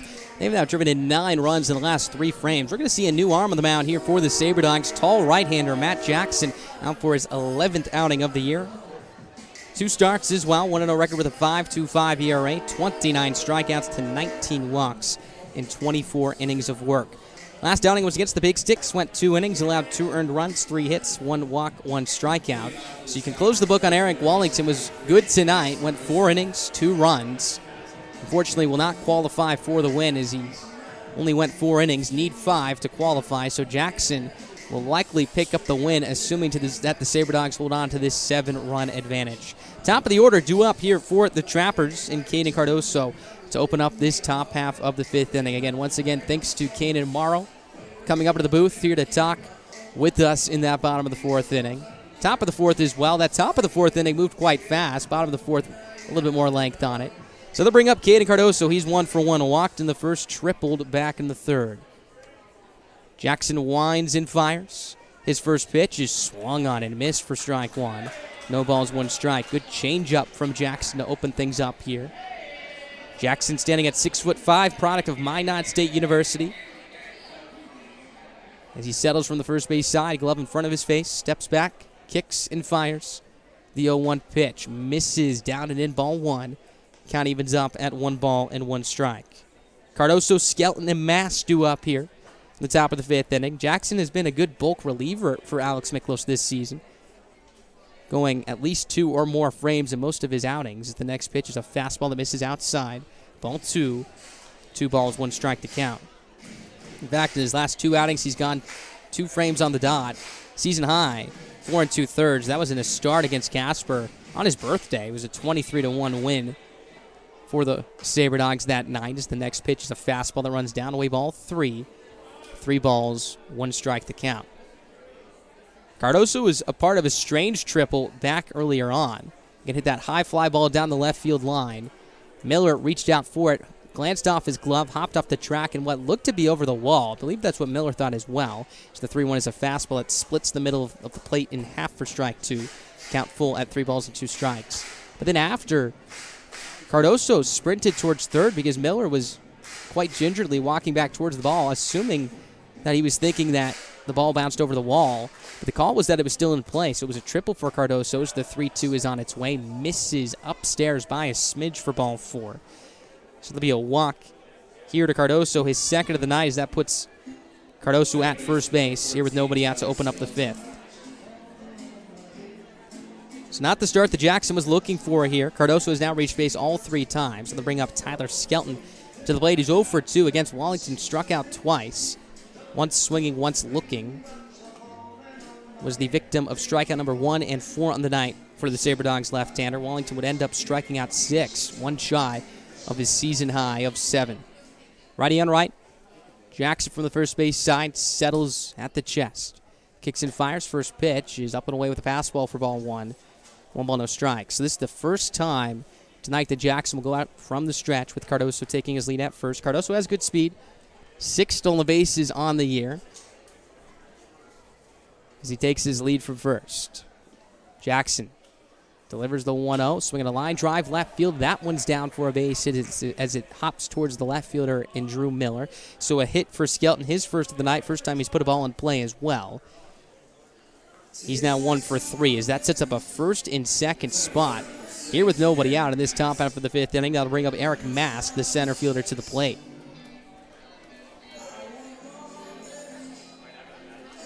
So Jackson looking to weave out of an early jam here. Again, 7-run lead, so he has quite an advantage right now. A lot of room to work with, but again, you don't want to give the Trappers, of course, an opportunity to inch back with this ball game. As Jackson toes the rubber with his right foot, plants his left foot in front of him, takes a deep breath, and he stares off towards the third base side. Now twists his head back in towards the catcher and Hannigan. Cardoso at second, Skelton at first, both good speed, 6 and 8 stolen bases respectively. As the first pitch grazes the middle of the plate for strike 1. No balls, 1 strike. For Jackson, 19 walks in 24 innings, so command has been a little bit of a struggle this year. Again, in his best outings, he's been able to command it. One of his best most recently was back on the 4th of July, where he tossed 2 scoreless innings against the Muth, 3 hits, 2 walks, 4 strikeouts. Next pitch, runs outside, ball 1.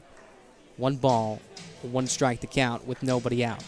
Outfield straight up, middle infielders ranging up the middle. That's Cooper and McGran looking for the double play ball. 2 runs, 4 hits, no errors for Pierre, 9 runs, 10 hits. No errors for Souris Valley. Jackson from the first base side. Kicks and fires. The 1-1 pitch on the way is a fastball inside, ball 2. 2 balls, 1 strike to count. Wind still blowing out towards left field here. Seen it ate a couple of home run balls tonight. One off the bat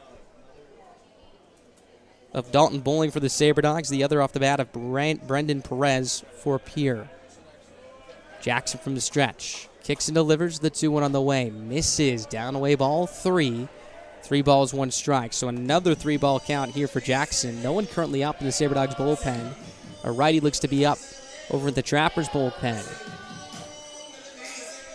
Runners take their leads. Cardoso from second, Skelton from first base. Hitters count now, Mast in the driver's seat. 16 runs batted in on the year. Jackson pauses at the chest, takes a look at second now, peers in. The 3-1 is well outside and low. as it runs arm side for ball 4. That'll be a walk to Mast. Third time he's reached base tonight in all 3 plate appearances. That's the second walk of the frame as well for Jackson, as that will load the bases here with nobody out, sending Joseph Bramani to the plate. So that'll bring out Alex Miklos to the mound here to have a conversation with Matt Jackson. Again, Bramani at the plate, who has a lot of pop, tied for the lead in this lineup in home runs with 6 with Colin Adams, who's on deck. And Miklos just having a conversation. Looks like he's trying to burn some time for someone to warm up. Down in the Sabre Dogs bullpen. Looks like it's a lefty right now. I believe Will Causel, who's getting hot. Bramani so far this season hitting .216, 6 homers, 21 RBIs. He's 0 for 2 tonight. Struck out swinging to the first, flew out to center, back in the third. And again, Sabre Dogs just looking for some outs right here. I can only imagine that the infield will be playing back. The outfield will be as well. Up by 7. Sabre Dogs have scored 9 runs in the last 3 frames. 2 in the third. Make that 3 in the second, 2 in the third, and 4 in the fourth. For the Trappers, 1 in the third, 1 in the fourth. Looking to keep that pace going, and then some here, as they have some work to do. So the right-hander, Bramani, digs back into the box here, as Jackson toes the rubber and leans in for the sign. Fast at first, Skelton at second, Cardoso at third. Force it all backs. Everybody playing back on the infield diamond. Jackson kicks and delivers. The first pitch is swung on and missed for strike 1. Bramani looked to be a little bit out in front. No balls, 1 strike to count. Train passing by Corbett Field, serenading the crowd with its ever so significant horn. Should be free gum coming up for the fans of the ballpark in just a couple of moments as well. Producer Ballard Ackaway very excited for that. Pumping his fist in the air as the next pitch is a breaking ball down away ball 1. 1 ball, 1 strike. You got to shout out our production team here with the Sabre Dogs. Ballard Ackaway, our producer, manning the keyboard tonight, working all of the graphics, the scorebug, the camera angles, directing this entire product. It's just been fantastic this year. And then Jaden Lopez down on the field, our cameraman, getting some good shots for us tonight as always. 1-1, fastball up and in, ball 2. 2 balls, 1 strike to count here with nobody out. So Jackson falls behind once again here, looking to get back in the zone. Steps back in the box, digs his right front of the rubber, follows with his left, right in front of his right. Bramani digs back in the box, slightly open stance from the right side. Jackson pauses at the chest, kicks and delivers. The 2-1. Fastball sizzles across the inside corner for strike 2. Count now evens up at 2 balls and 2 strikes. So big pitch for Jackson right here. There's a lot of pitches you could go with. The heater, the changeup, that deadly breaking ball with more than enough horizontal break. For the righty at the plate, if you can get him to chase one running away, may be able to induce a ground ball for a double play to Bramani's pull side. Jackson tilts it for the sign, glove tucked into his chest. He now comes set. Lifts and fires, the 2-2 on the way. Breaking ball thrown to the backstop. Hannigan will retrieve it. Jogging around third to score is Cardoso. He'll step on home plate. So that's another run on the board here for the Trappers. Makes it a 9-3 Sabre Dogs lead now here with nobody out in the top of the 5th. Meanwhile, station to station go to the remainder of the base runners. Skelton heads to third, Mass to second. 3 balls, 2 strikes to count. Now nobody out still as Joseph Bramani is still at the plate here. So Jackson does have a bag open now. Can't imagine he wants to load the bases with Colin Adams, another threatening bat on deck. Jackson peers in for the sign. Ball dangling in his right hand, glove tucked into his armpit. Brings the 2 together as he pauses at the chest. Here's his payoff pitch on the way. Swing and a high pop-up shallow right field range to the foul territory is the first baseman Dalton Bowling. Now into the track. He'll make the catch with 2 hands for out number 1. Faking the tag at third is Skelton. He'll hold. So there's a big out number 1 here for Matt Jackson. Holds the runners at their respective base paths. Again, Skelton at third, Mast at second. That'll send up Colin Adams to the plate now. Adams 0 for 2 tonight. Ground out to short, grounded into a 6-4 fielder's choice in the third as well here. Outfield arms left to right, Miller, Anderson, and Williams. Again, 9-3 Sabre Dogs, your score here in this top half of the 5th inning. Jackson from the stretch, first base side. First pitch on the way. Changeup glides across the inside corner for strike 1. No balls, 1 strike to count. 3 runs, 4 hits, no errors. for the Trappers. 9 runs, 10 hits, no errors for Souris Valley. Jackson a long look in, settles from the first base side. Kicks and delivers, the 0-1 on the way. Swinging a pop-up right side, slicing out of play. Strike 2, no balls, 2 strikes. On this homestand, the Sabre Dogs have won 2 out of 3, trying to make that 3 out of 4 tonight. Took the series against the Whiskey Jacks. Make that, 1 of 1. Game 1 of that series against the Whiskey Jacks was in Grand Forks, so the Sabre Dogs looking to move above 500 on this homestand. Taking it 7-4 back on Saturday. Fans getting into it, clapping their hands here at the ballpark. Jackson tilts in for the sign. Wind still blowing out hard towards left field. As Jackson will kick and deliver. The 0-2 pitch. Swinging a bounding ball to short. Cooper charges, picks it up head high, shuffles across, throws to first base. That is in time to retire Adams for out number 2. Meanwhile, on the play, coming around to score is Skelton. That'll be an RBI for Adams, his 17th of the year. That cuts the deficit to now 5 for Pierre. It's 9-4. Here in the top of the 5th. And for Adams, all 3 of the balls he's put in play, and in fact, in all 3 of his plate appearances, have been ground ball outs too short. So 9-4 now. Reinhardt will come to the plate with Mast at third base, but before he can get there, Alex Miklos will come out to the mound for his second visit of the evening, which means he's going to have to go to his bullpen. He's going to play matchups here. The left-hander and Will Kozel going to be coming into this ball game to face the left-handed bat of Brock Reinhardt with Eric Mast at third base. 2 runs already in here for the Trappers in the top of the 5th. We'll be right back. 9-4. Sabre Dogs, your score.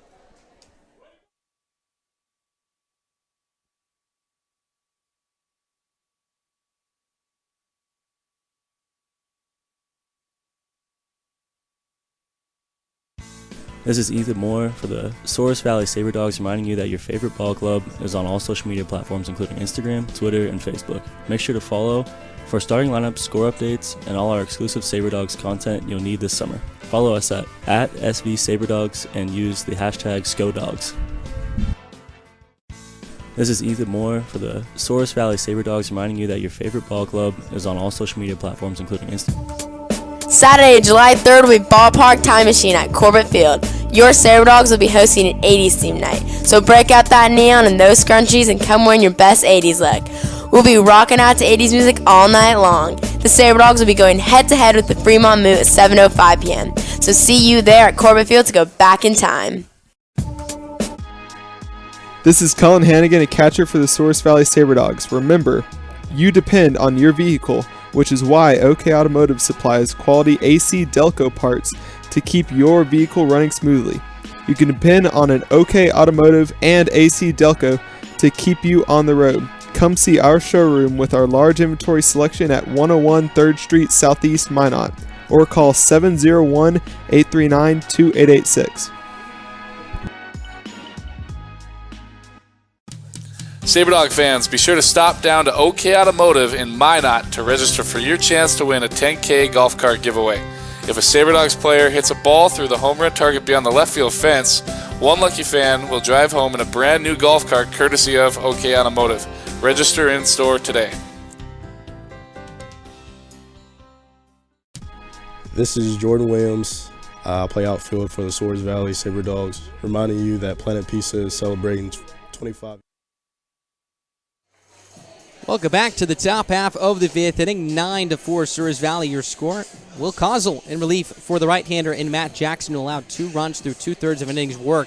He also is still responsible for Eric Mast at third base. So Kozel will get the left-hander hitting Brock Reinhardt, as is his assignment here, trying to retire that lefty and get Jackson off the hook here for what would be the 3rd run he has allowed in this top of the 5th. 9-4 Sabre Dogs, your score. Again, 4 runs in that 4th inning after the 3-run shot from Dalton Bowling. So Reinhardt digs in. He's 0 for 2. A ground to short. Struck out swinging in the 4th. 1 for his last 5 now. 18 RBIs in the year, so a good man up in this spot. But again, going to face a tough lefty in Kozel, who's 0-1 this year. Does have a 10.38 ERA. 17 strikeouts, 13 walks, and 13 innings of work. Kozel from the third base side. Kicks and delivers. The first pitch. Swing a soft ground ball right side. Charging is the second baseman McGrath. Picks it up on the run. Throws to first base. That'll be in time to retire Reinhardt and retire the side. How about that? Will Kozel does his job. Just needs 1 pitch to get us out at the top of the 5th. We're halfway through this one at Corbett Field. As that sends us to the bottom of the 5th. 9-4, Souris Valley, your score.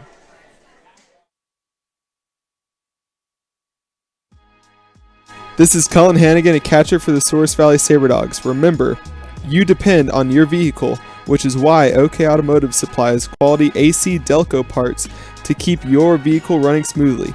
You can depend on an OK Automotive and AC Delco to keep you on the road. Come see our showroom with our large inventory selection at 101 3rd Street Southeast, Minot, or call 701-839-2886. Sabre Dog fans, be sure to stop down to OK Automotive in Minot to register for your chance to win a 10K golf cart giveaway. If a Sabre Dogs player hits a ball through the home run target beyond the left field fence, one lucky fan will drive home in a brand new golf cart courtesy of OK Automotive. Register in store today. This is Jordan Williams. I play outfield for the Souris Valley Sabre Dogs, reminding you that Planet Pizza is celebrating 25 years in the Magic City this summer. Stop in and try award-winning pizza and wings, vest up for some laser tag, or aim for a jackpot on one of our 50 arcade games. We got fun for everyone. Visit planetpizzaindy.com for more details. Seatbelts are the most effective safety device to prevent the death and injury in a motor vehicle crash. Please buckle up every trip, every time. Let's get to the goal of Vision Zero. 0 fatalities, 0 excuses. Sabre Dog fans, be sure to stop down to Capital RV in Minot to register for your chance to win a 15K camper giveaway. If a Sabre Dogs player hits a ball through the home run target beyond the left field fence, one lucky fan will drive home with a brand new camper courtesy of Capital RV. Register in store today. This is Bo Brewer for the Souris Valley Sabre Dogs, reminding you that there is a reason why Slim Chicken hangs. Welcome back to Corbett Field, bottom half of the 5th inning, 9-4 Sabre Dogs, your score so far tonight. Halfway through this one here in Minot, Jared Shelton will be the new arm here for the Trappers in relief of the lefty Sundeen, who went 4 innings, allowed 9 runs on 10 hits. Shelton, 1-3 this year. This will be his 10th outing, 4th relief appearance, 7.8 ERA, 34 strikeouts to 26 walks and 27 2/3 of an inning's work. 7, 8, and 9 due up. Here's Drew Miller to lead it off. First pitch is a fastball on the outside corner, strike 1. No balls, 1 strike. And Sundeen and make that Shelton an interesting delivery here. Looks like he almost shock puts off the mound, almost hops towards home plate. We'll see if he does it again as his 0-1 is on the way. Next pitch is down and in, ball 1. 1 ball, 1 strike. This reminds me of Carter Capps a lot, a reliever for a few teams, the Mariners and the Marlins, who would also hop off the mound. A little bit more emphatically that Shelton is right now. As he kicks and fires, the 1-1 is swung on and hammered down the right field side on a line and foul. Strike 2. It's the bouncy house right there, that looked like. 1 ball, 2 strikes, the count. And again, that creates a lot of deceptiveness because, one, it helps him hide the ball more, but the delivery is really slow and then rushes it towards the plate as he makes a very sharp movement towards the plate as the next pitch is swung on and lined on the left field side and foul. The count will hold at 1 ball and 2 strikes. Miller 1 for 2 tonight, struck out swinging in the second. Singled back to the third, stole the base. As he digs back into the left-hander's batter's box. Shadows now in play, covering the 60 feet 6 inches between the mound of the plate. So the next pitch is chopped foul onto the first base side. 1 ball, 2 strikes remains. Meanwhile, the pitcher in Shelton on the top of the mound on that rubber, covered in sunshine. The ball coming out of his hand in light, instantly traveling into dark. Add on to the fact that the shadows in front of the plate are a little bit transparent. There's some streams of light trickling through it as well. Going to make it a little bit harder to pick up. So the 1-2 is on its way. Breaking ball up and away, ball 2. 2 balls, 2 strikes the count. For Shelton, this will be the first time he faces the Sabre Dogs this year. The majority of his outings looks to be against Sioux Falls. In fact, had a stretch where 4 of 6 outings were against Sioux Falls. So the next pitch runs outside, ball 3. 3 balls, 2 strikes. That ranged from June 6th to July 3rd, so basically a month. The only team he did not face, not wearing the bright blue and orange, was Wheat City. As he settles from the first base side, kicks and fires, the payoff pitch in the way. Swinging a line drive, foul off again as it rolls up the netting over the VIP sections down the first base side. Count will hold at 3 balls and 2 strikes. Here with nobody out. 4 runs, 4 hits, no errors for Pierre. 9 runs, 10 hits, no errors for Souris Valley. Miller taps the plate, digs back in here. Infield shifting him the pull. Shortstop Hill ranging up the middle. Second baseman Skelton out on the outfield turf. Right, make that the next pitch on the way is taken down and in for ball 4. So that'll be a walk to Drew Miller. Opens up this bottom half of the 5th inning as he trots over towards first base. That'll bring up Gunnar McGran to the plate. McGran, 1 for 2 tonight. That one knock, a big one, a 2-run double into the alley in left center field to give the Sabre Dogs at the time what was a 3-0 lead. Now currently leading 9-4. So McGran looking to string together another rally right here. Sabre Dogs have scored in almost every inning of tonight's ball game in which they've come to the plate. The only one they haven't was that first inning, where Sundeen set them down in order 1-2-3. Shelton from the stretch, his first pitch is swung on and popped foul off the fists to the left side. Strike 1. No balls, 1 strike the count. Wind has calmed down a bit here for the bottom of the 5th inning. Again, the story tonight, one of the big narratives, one of the big angles, the wind blowing out hard towards left. Now starting to just trickle as the flag hangs straight down in center. 0-1, misses down and in, ball 1. 1 ball, 1 strike. No one currently up in the bullpen for the Trappers for the Sabre Dogs. No action as well here, so it looks like Will Causel will get to come out for the top of the 6th as well. Miller takes his lead from first. Lefty on right here as McGran awaits. Pitch on the way. Breaking ball in the dirt, blocked by the catcher in Reinhardt for ball 2. 2 balls, 1 strike. Trappers coming in having lost 3 of 4 to the Sodbusters. The Sabre Dogs coming in having won 2 of 3 against Wheat City. The Sabre Dogs saw the Sodbusters like a couple weeks ago over in Hastings. That was where they played 3 games in under 24 hours, took 2 of 3, including 1 in the doubleheader that they split. Next pitch, breaking ball, floats over the middle of the plate for strike 2. 2 balls, 2 strikes now. 14th pitch of the inning coming up for Shelton. Has only faced 2 batters, is yet to retire 1. Miller, who walked, takes his lead from first base. Shelton takes a look at him as he turns his chest towards the first base side, now pivots back as it faces the third base side. His 2-2, swing and a miss, 4 strike 3, pulled the string, an off-speed pitch that McGran was out in front of for out number 1. Strikeout number 1 is well here for Shelton. That'll bring up Reese Anderson to the plate here with 1 down. Anderson 0 for 2. Flew out to center in the 2nd inning, grounded out to the pitcher, and Shelton back in the 4th, looking to get off the schneid here and pick up his first base knock. And as we mentioned, has swung the bat better last couple nights, picked up a couple of knocks back in his last game against Wheat City. Average up to 239 now. He digs in from the right side. Third baseman Adams even with the bag at third. Middle infielders pinched up the middle. Double play depth. There goes Miller. Pitch on the ways outside. Throw from Reinhardt on a hop. Tag applied is not in time. Stole the base for Drew Miller. His 2nd of the ball game. That is now number 18 on the year as he continues to flash it with the cleats. Pitch looked to be outside as well. 1 ball, no strikes to count here with 1 down. So a runner in scoring position now for the 9-hole man and Reese Anderson. Shelton from the first base side tilts in for the sign. Miller in scoring position takes his lead. 1-0, swinging a hard ground ball right side through a vacant 4-hole in the right field for a base hit. Getting the stop sign at third is Miller as Cardoso, the right fielder, will get it in mighty quickly. That's a base hit for Reese Anderson. Continues to take the ball the other way. Now set up a first and third spot here with 1 down for the league RBI leader in Bo Brewer. Brewer 1 for 3 thus far. Lined out to second, flew out to left, singled back in the 4th, stole a run, stole a base, and scored a run. Brewer now 50 RBIs of the year, 51 potentially waiting 90 feet away in Miller at third base. Fly ball of most depths should be able to score Miller from third. Anderson, great speed at first, takes his lead. He has 3 stolen bags on the year. Righty on right as Shelton steps off here, looking to reset.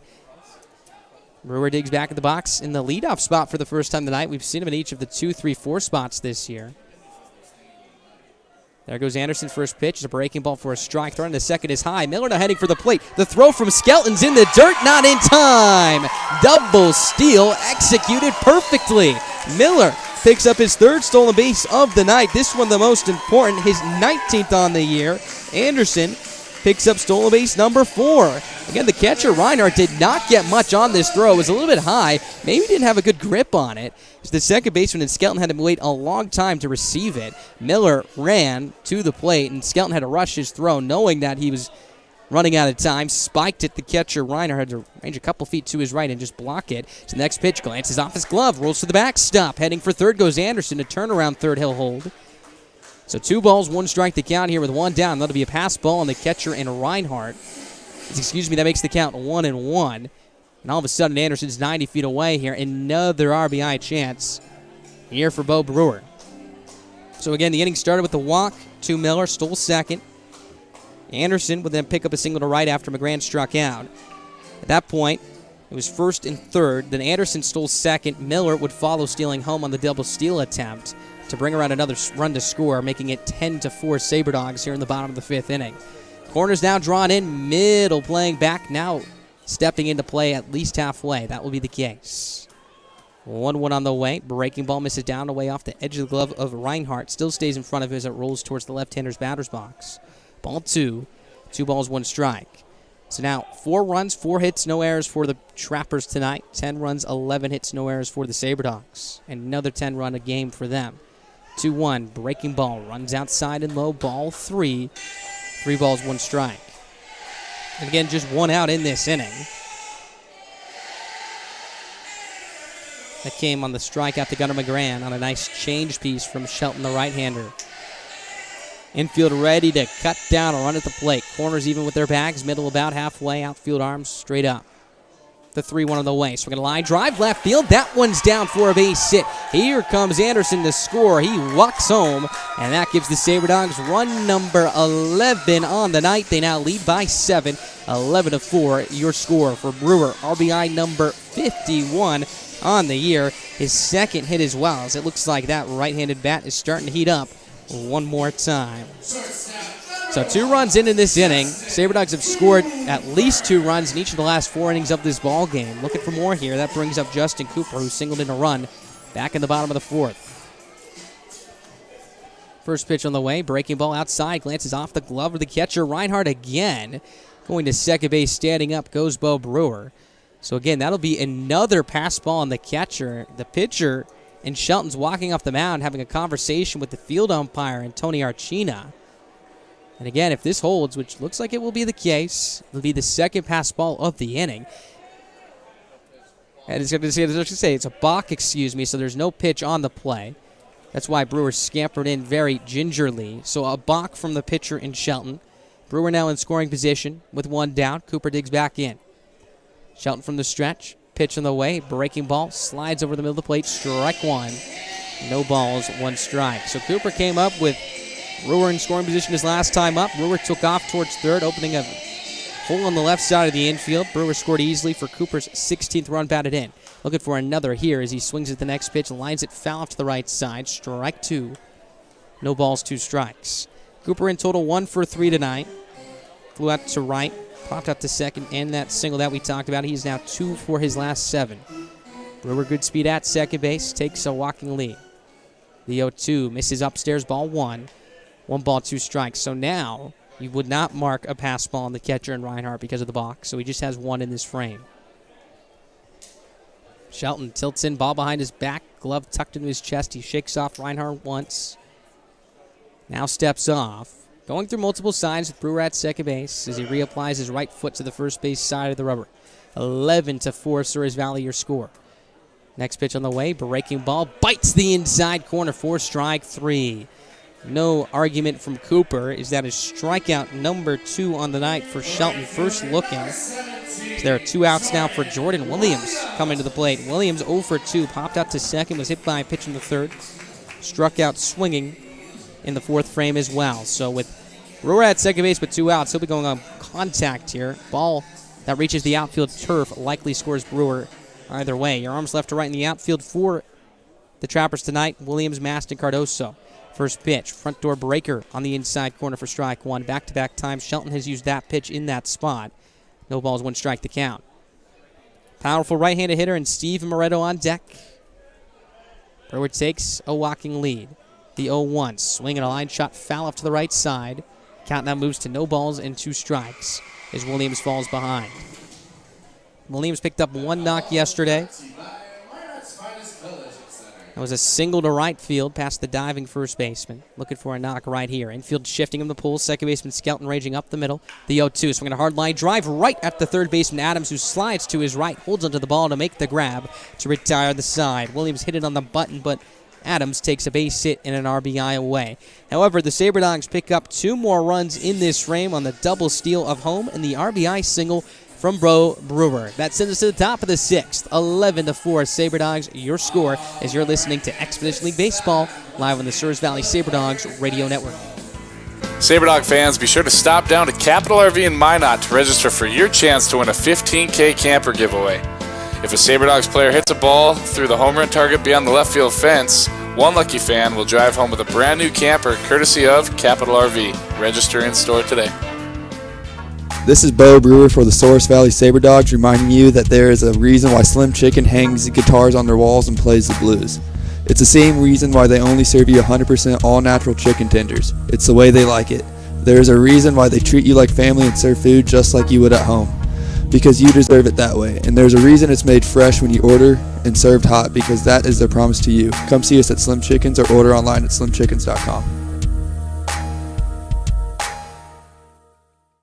Start planning your summer road trips with a brand new camper and truck. Head to Four Bears Casino now, play your favorite slots, and earn entries for their July 3rd truck and camper giveaway. It's your chance to win a decked out camper and 2021 pickup with full towing package. Plus, get your tickets for Dwight Yoakam live in concert June 19th and enjoy water fun on a yacht tour of Lake Sakakawea or a splash in their water park. Check out all the fun on their website, all at Four Bears Casino and Lodge, 4 miles west of Newtown. Life is all about moments. Big moments, small moments, and those moments you just can't put into words. It's how we at First International Bank and Trust live first and have been for more than 110 years. One customer, one family, one moment at a time. Top half of the 6th inning, 11-4 Sabre Dogs your score. Sabre Dogs very active in the run column the last 4 innings. The Trappers as well. 1 run in the 3rd, 1 in the 4th, 2 in the 5th as they look to continue to chip away. Now trailing by 7. Here comes Will Kozel. Took him just 1 pitch to get out of the last inning. A jam with a runner on 3rd and 2 outs as he induced a ground ball to second base off the bat of Brock Reinhardt. He'll now get 7, 8, and 9 here in this Trappers lineup. Garrett Hill, the shortstop, will lead it off. First pitch, misses down low, ball 1. 1 ball, no strikes. Hill has just played in 2 of the 6 games that these 2 ball clubs have faced each other in this year. It's the 3rd of now 7. Walked and popped out to first in the 4th. 1-0 from Kozel. It is down the way, ball 2. 2 balls, no strikes. Your line score, 4 runs, 4 hits, no errors for the Trappers, 11 runs, 12 hits, no errors for Souris Valley. Kozel peers it for the sign. Open stance from the right side for Hill. Kozel kicks and fires. The 2-0 delivery on the way. Swinging a soft looper, shallow center. McGran raging out. Anderson raging in. It is Anderson to make the sprinting catch, as he almost touches the cut of the infield dirt for out number 1. Ran a long way to grab that one. So 1 up, 1 down here for the Sabre Dogs in this 6th inning. 4 pitches, 2 outs so far here in the night for Will Kozel. That'll bring up Brendan Perez to the plate, the DH tonight. 1 for 2. Struck out looking in the 2nd inning. Homered back in the 4th. Wind still very calm now. Flag just drifting a little bit towards left, but mostly the stars and stripes are hanging completely still. Kozel's first pitch on the way to Perez is a backdoor breaking ball in the outside corner for strike 1. No balls, 1 strike. Shadows covering basically the entirety of the field as we speak. Just a stripe of light that crosses center field right behind that Corbett Field logo. Reese Anderson covered in that light as the 0-1 is on its way. Fastball misses up and away, ball 1. 1 ball, 1 strike to count. Looks like we have some fans watching out here beyond the wall in right center field. How about that? Got a white truck out there, a guy sitting on the back of his truck getting a little sneak of the action here at the ball game tonight. To the next pitch is a breaking ball outside, strike 2. 1 ball, 2 strikes. Always reminds me of a funny story. I remember hearing the story about the reason why the Green Monster was created for Fenway Park. Part of it, the shallow dimensions, they had to squeeze that ballpark into a tight lot. So the 1-2 is down low, ball 2. 2 balls, 2 strikes. But if I remember correctly, I heard also they didn't want people able to peek in from left field as well with all the businesses behind the left field wall and so forth. So they asked for the super tall green monster in left field to block everyone out. Obviously, Corbett doesn't have that green monster, allowing some spaces to peek into the ballpark. So the 2-2 is on its way. Down low in the dirt, ball 3. 3 balls, 2 strikes the count.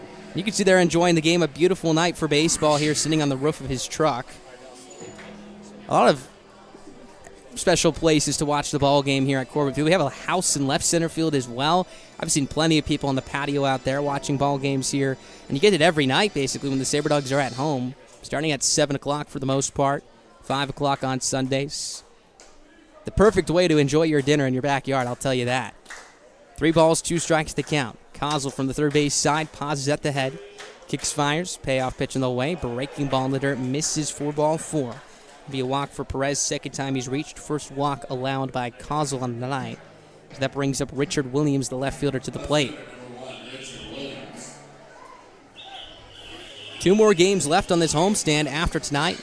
Tuesday, the series finale against the Trappers, and then Wednesday, 1 game against the Big Sticks. Right before Souris Valley will head back on the road to face Badlands in Dickinson at Astoria Field. Some symmetry. Beginning of the homestand, they were coming back from Dickinson as the next pitch is outside ball 1. 1 ball, no strikes. And the end of the last homestand, they finished with the game here in Corbett against the Big Sticks, then went over to Dickinson. And then you flip that. They're ending this homestand the same way. 1 game against Dickinson, the next in... They make that 1 game against the Big Sticks in Minot, the next in Dickinson at Astoria Field. Next pitch is inside ball 2. 2 balls, no strikes. Sabre Dogs had a run where they played in 3 different cities in 3 days, in fact, last week. On Thursday, they were in Dickinson playing the Big Sticks. Friday, in Grand Forks playing Wheat City. And then Saturday, here in Minot playing the same very Whiskey Jacks. As the next pitch is a fastball to the knees, strike 1. 2 balls, 1 strike. Williams hitting a .184 coming into the night, looking to find his swing right now. Middle infielders ranging up the middle. It's the shortstop Cooper, second baseman McGran.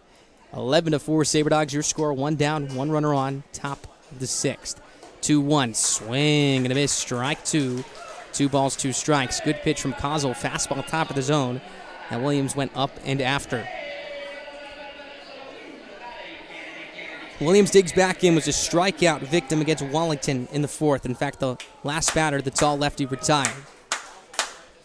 Kozl, another lefty looking retired. Williams right here. 2-2, swing and a miss for strike 3. Buried a breaking ball in the dirt, tying him up in knots like a pretzel right there. Strikeout number 1 of the night for the left-hander in Will Kozl, as that'll send up the top of the order in Caden Cardoso to the plate here with 2 down. Cardoso, 1 for 1 tonight, has reached base all 3 times. A walk in the first, a triple in the 3rd, walked in the 5th as well. Lefty on left matchup right now. Cardoso came up to lead off the game, make that lead off the outing against Matt Jackson. So that was the one righty he faced, but also faced Wallington the southpaw twice before. Castle make that Kozl from the stretch. His first pitch is a breaking ball, bites the outer edge for strike 1. No balls, 1 strike. Tyler Skelton, the second baseman on deck, then Eric Mass. Kozl from the third base side leans it for the sign.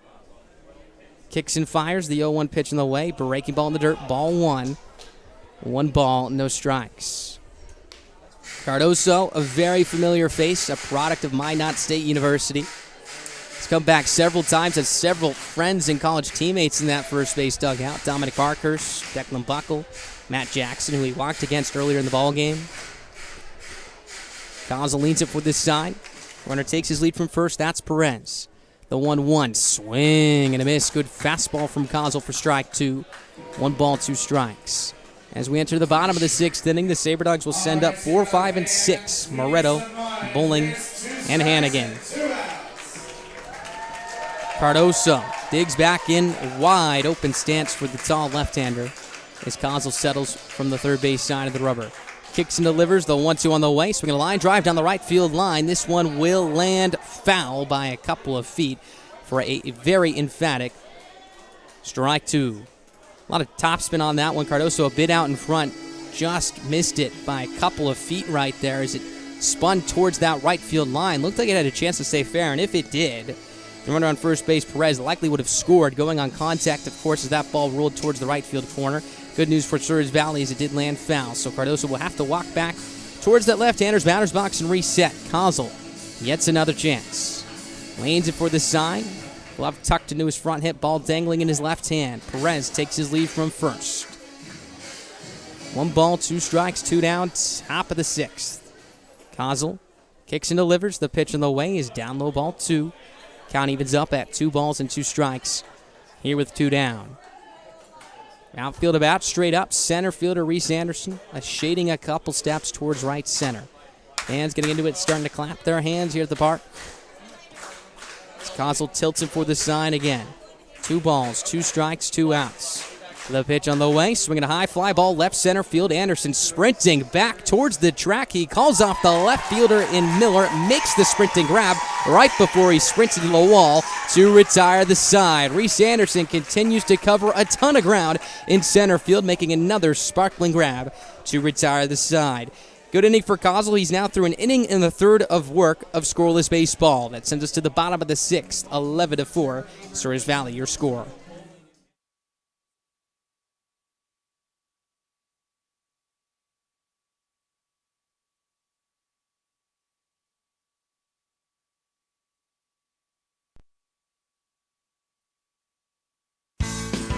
SaberDog fans, be sure to stop down to Capital RV in Minot to register for your chance to win a 15K camper giveaway. If a SaberDogs player hits a ball through the home run target beyond the left field fence, one lucky fan will drive home with a brand new camper courtesy of Capital RV. Register in store today. This is Bo Brewer for the Souris Valley SaberDogs, reminding you that there is a reason why Slim Chicken hangs guitars on their walls and plays the blues. It's the same reason why they only serve you 100% all-natural chicken tenders. It's the way they like it. There is a reason why they treat you like family and serve food just like you would at home.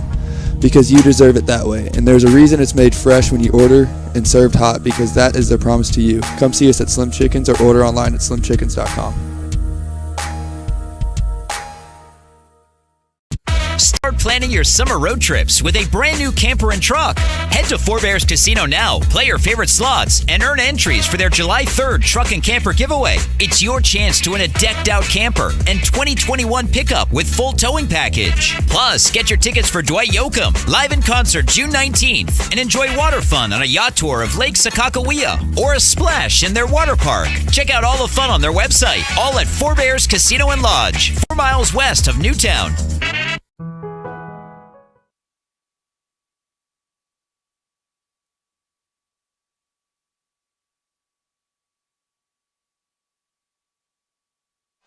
Welcome back to Corbett Field, bottom half of the 6th inning, 11-4, Souris Valley, your score. Stephen Moretto will lead it off here in the bottom of the 6th inning against Shelton, who's out for his 2nd inning of work, allowed 2 runs back in his first frame in the bottom of the 5th. His first pitch on the way is swung and fly to the air to right field. Cardoso taking a couple steps back as he gallops to his right, will readjust to his left and camp underneath and make the grab for out number 1. 1 up, 1 down, and 1 pitch here for Shelton. As Moretto is retired. First time he's been retired tonight. He's now 3 for 4. Either way, good ball game for the SaberDogs hot corner. Here's Dalton Bowling. Good night for him as well. 2 for 2, a walk, a single, and a 3-run blast out to deep left center field that came all the way back in the 4th inning. That for Bowling was his 3rd homer. Now has 27 runs batted in on the year.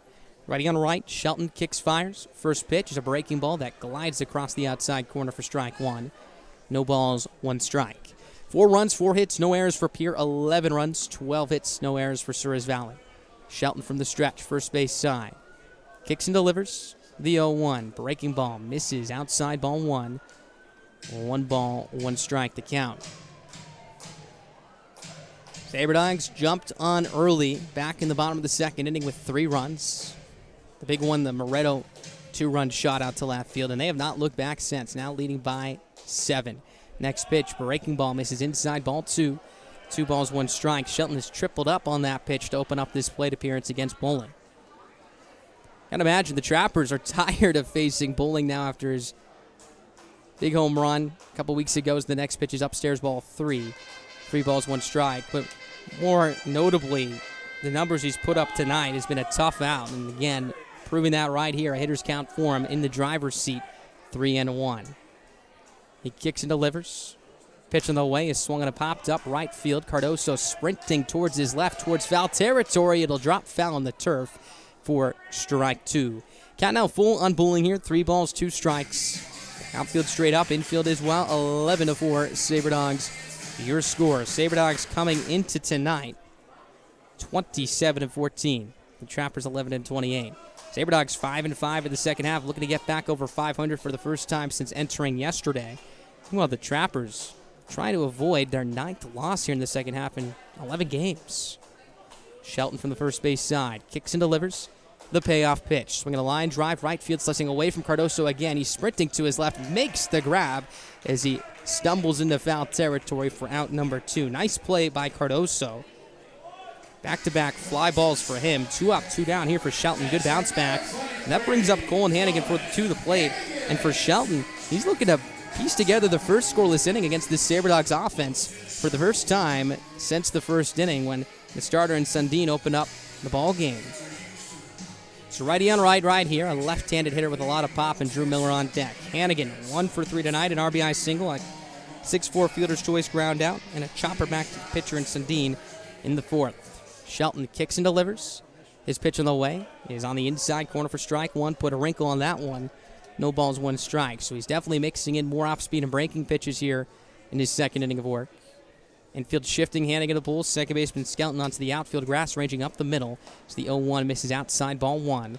1 ball, 1 strike. Outfield about straight up here with 2 down. 37th pitch of the night coming up for the Trappers right-hander. He comes set from the first base side. His 1-1 delivery on the way. He's a breaking ball, just misses inside, ball 2. 2 balls, 1 strike to count. Someone starting to warm up and stretch in the Sabre Dogs bullpen. No one tossing, however. We'll see if Will Kozel comes out for the 7th. Here's the 1-1 delivery on the way. Swing and a foul off the catcher and Reinhardt for strike 2. 1 ball, 2 strikes to count here. Shelton a strike away from picking up a big out and sending down the Sabre Dogs in order as 2-2 is the count.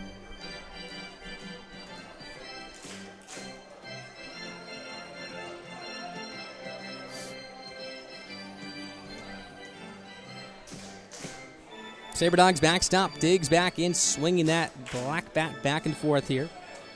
Shelton kicks, fires. The 2-2 on the way. Swinging a pop-up on a breaking ball running away to the right side of the infield. Bramani, the first baseman, sprinting to his right.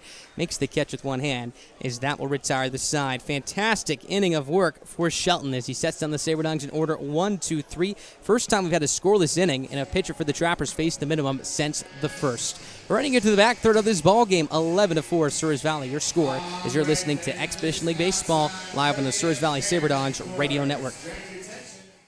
Start planning your summer road trips with a brand new camper and truck. Head to Four Bears Casino now, play your favorite slots, and earn entries for their July 3rd truck and camper giveaway. It's your chance to win a decked out camper and 2021 pickup with full towing package. Plus, get your tickets for Dwight Yoakam live in concert June 19th and enjoy water fun on a yacht tour of Lake Sakakawea or a splash in their water park. Check out all the fun on their website, all at Four Bears Casino and Lodge, 4 miles west of Newtown. Life is all about moments. Big moments, small moments, and those moments you just can't put into words. It's how we at First International Bank and Trust live first and have been for more than 110 years. One customer, one family, one moment at a time. First International Bank and Trust. Live first. Member FDIC, Equal Housing Lender. Sabre Dog fans, be sure to stop by Corbett Field on Friday, July 2nd to see the boys in their Friday night whites as they take on the reigning Expedition League champion Fremont Moo. Souris River Brewing Company will be giving away a free pint glass to the first 500 fans to enter the ballpark. Make sure to arrive early as gates open at 6:05 with first pitch slated for 7:05. We all protect what we love. It's instinct. We do everything we can to keep our loved ones safe, and they do everything to keep us safe. Seatbelts save lives. It's an indisputable fact, and buckling up is something we all can do. Buckle up, Dad. Seatbelts save lives. Buckle up. Every trip, every time. Brought to you by the North Dakota Department of Transportation through Vision Zero. This is Caden Schwabe, an outfielder for the Souris Valley Sabre Dogs, reminding you that your favorite ball club is on all social media platforms, including Instagram, Twitter, and Facebook. Top half of this 7th inning, 11-4 Sabre Dogs, your score. Will Cosell out for what will be his 3rd inning of work, has currently gone an inning and a third of scoreless baseball thus far. For the Trappers in this inning, due up will be 2, 3, and 4. Tyler Skelton up to the plate after a very good inning of work for the Sabre Dogs left-hander, where he faced 4 batters. The only runner that reached was Perez, who got to first via the walk. Lefty on right, Skelton digs in. He's 1 for 3, 2 strikeouts and a single. First pitch is swung on and lined over the head of McGran into right center field for a brace hit. Williams on his horse, ranging into the gap, will cut it off. Gets it back into the infield quickly. So that'll be a single for Tyler Skelton, his 2nd knock of the night. He's now 2 for 4 as that puts a runner at first base to open up this 7th frame. So here comes Eric Mast, the center fielder, to the plate. He's 1 for 1, a single, a hit by pitch, and the walk. Lefty on left now as Cosell looks to induce a ground ball double play to erase that leadoff single. Third baseman and Moretto playing well off the bag at third. Shortstop Cooper and second baseman McGran ranging up the middle in double play depth. First pitch on the way from Cosell is a breaking ball that floats over the middle of the plate for strike 1. No balls, 1 strike. No one up in the Trappers' pen and the Sabre Dogs' pen. We saw some stretching, but no one currently throwing here. As Cosell leads for the sign and sets at the third base side. Long hold as he kicks and delivers the 0-1 pitch. Swing and a miss. Good fastball from Cosell for strike 2. No balls, 2 strikes. From Mast in that series against the Sodbusters, went 4 for 12. Steps out of the box, readjusts his batting gloves, trying to slow the pace of Will Cosell here. Skelton takes his lead from first. 8 still in the bags for him on the year. Cosell settles about neck height. Kicks, fires, the 0-2 on the way. Breaking ball fouled straight back. Count will hold at 0-2. Sabre Dogs in the bottom of the 7th inning, which will be after the 7th inning stretch. Will send up the bottom third of their order. 7, 8, 9, Drew Miller, Gunnar McGran, and Reese Anderson. Cosell tilts in for the sign again. Settles from the third base side. No balls, 2 strikes, nobody out, 1 man on. 0-2 misses inside. That's going to hit Mast on the front elbow. So he'll trot over to first base. Second time he's been hitting in this ball game. Once from Wallington, now here against another lefty in Cosell. First and second, nobody out as they'll bring up the right-hander with a lot of pop in Joseph Romani. Let's take a look at some of the scores around the league here for the Expedition League. Big Sticks over the Whiskey Jacks, 9-4 in the top of the ninth. That one at Astoria Field in Dickinson. We have a final in Sioux Falls. The move over the Sunfish, 1-0. The Sunfish, a very hot team right now, currently in first place in the Clark Division at 8-2. Spuds and Pioneers tied at 1. Bottom of the first inning over at Wolf Field in Canyon County. It's the first pitch on the way to Brahmani is swung on the line, foul to the right side, strike 1. No balls, 1 strike. Over in Spearfish, we got a big lead for the Sasquatch. Excuse me, that one in Mining City, in fact, over in Montana. A 13-0 lead for the Sasquatch, which is big for the Sabre Dogs. If they can hold on to that lead, talking about Spearfish, and the Sabre Dogs holding on to their lead, they'll be able to tie the Tommy Knockers for first place. Big Sticks, however, if they win, would have a half-game lead over Souris Valley. They currently lead 9-4 top 9. So the most likely instance, assuming every score holds, is the Sabre Dogs will be in second place by half a game. Both runners go. Pitch on the way is a strike. Thrown to second from Hannigan's not in time as the backup man. And McGran, the second baseman, will make the catch. So a double steal pulled off. Skelton steals third. That's his 9th stolen the bag. Mast steals second. That's his 8th stolen the base of the year. 1 ball, 1 strike the count here. Excuse me, I believe it's 0-2. We'll get you an update on that. Runners take their lead, second and third, nobody out. 0-2 is the count here on Brahmani. Is Cosell from the third base side, tilts in, comes set. Nobody out, still infield playing back. The 0-2. Swinging a line drive, right field. Williams ranging to his left. He makes the catch. Tagging from third is Skelton. Got a late jump. He'll hold now. Caught in a rundown between second and third is Mast. Bowling's throw to Cooper is now going to come to the plate. Is heading for the plate is Mast. The throw back to third. Gets away from the third base, Moretto. Mast doesn't see it. He's now heading for the plate. Right behind him is Skelton. 2 runs will score as the ball rolls all the way to the wall. Pinball here at Corbett Field results in 2 runs for the Trappers. Their 5th and 6th of the evening. That makes it an 11-6 Sabre Dogs lead. What a wild play that was. A line drive out to right field. Williams caught it. The runner on third base, and Skelton had a late jump to the plate, was still sprinting back to tag by the time Williams was up with it. So then he decided to stop. Williams made the throw back in. Bowling, the first baseman, cut it off. The runner on second base, and Mast, was caught in a rundown between second and third, thinking that Skelton tagged up for third. So then Bowling threw to the shortstop and Cooper covering second. Once that throw was made, the runner on third and Skelton decided to go for the plate. So Cooper changed his priorities to throw to home. Then Hannigan caught the throw, threw to Moretto, but it got away. Down the left field line, allowing 2 runs to score. As the first pitch on the way is a line drive over the leaping head of the shortstop Cooper in the left field for a base hit. Colin Adams checks in with his first hit of the night as he finally figures out a way how to get a ball past Justin Cooper. Before that, he grounded out to Cooper at short 3 times. So with 1 down, 1 is on here. Again, 11-6 Sabre Dogs your score. That brings up Brock Reinhardt to the plate. Reinhardt 0 for 3, faced Kozol. The first batter Kozol faced, in fact, back in the 5th inning. Only took the left-hander 1 pitch to retire Reinhardt as he's sawed him off on a pitch inside and induced a soft roller to second. Lefty on left, Kozol from the stretch, lifts and delivers the first pitch. Fastball, dotted on the outside corner for strike 1. No balls, 1 strike. So now 6 runs, 6 hits, no errors for the Trappers. 11 runs, 12 hits, 1 error for Souris Valley. Adams takes his lead from first. No stolen bases for him thus far. The 0-1, swinging a soft ground ball up the middle. McGran ranging to his right. That's past him in the center for a base hit.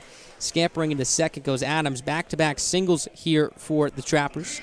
So they continue to threat. First and second, 1 down. Here in the top of the 7th, 2 runs already in. And that brings up Garrett Hill, the shortstop, to the plate. Hill 0 for 2. He walked in the 2nd, popped out to first in the 4th.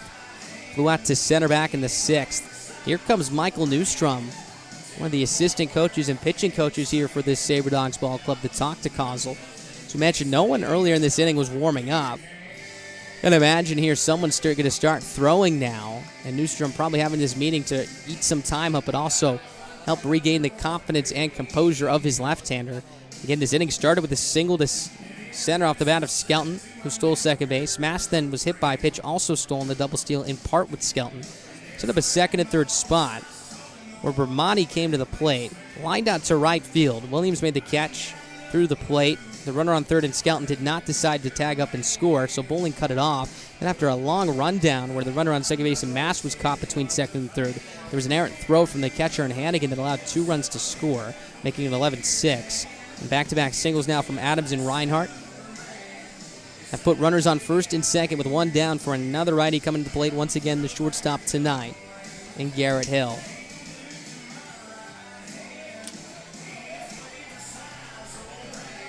So Kozol looking to limit the damage to 2. Second time this ballgame in which this Trappers offense has been able to generate a multi-run frame.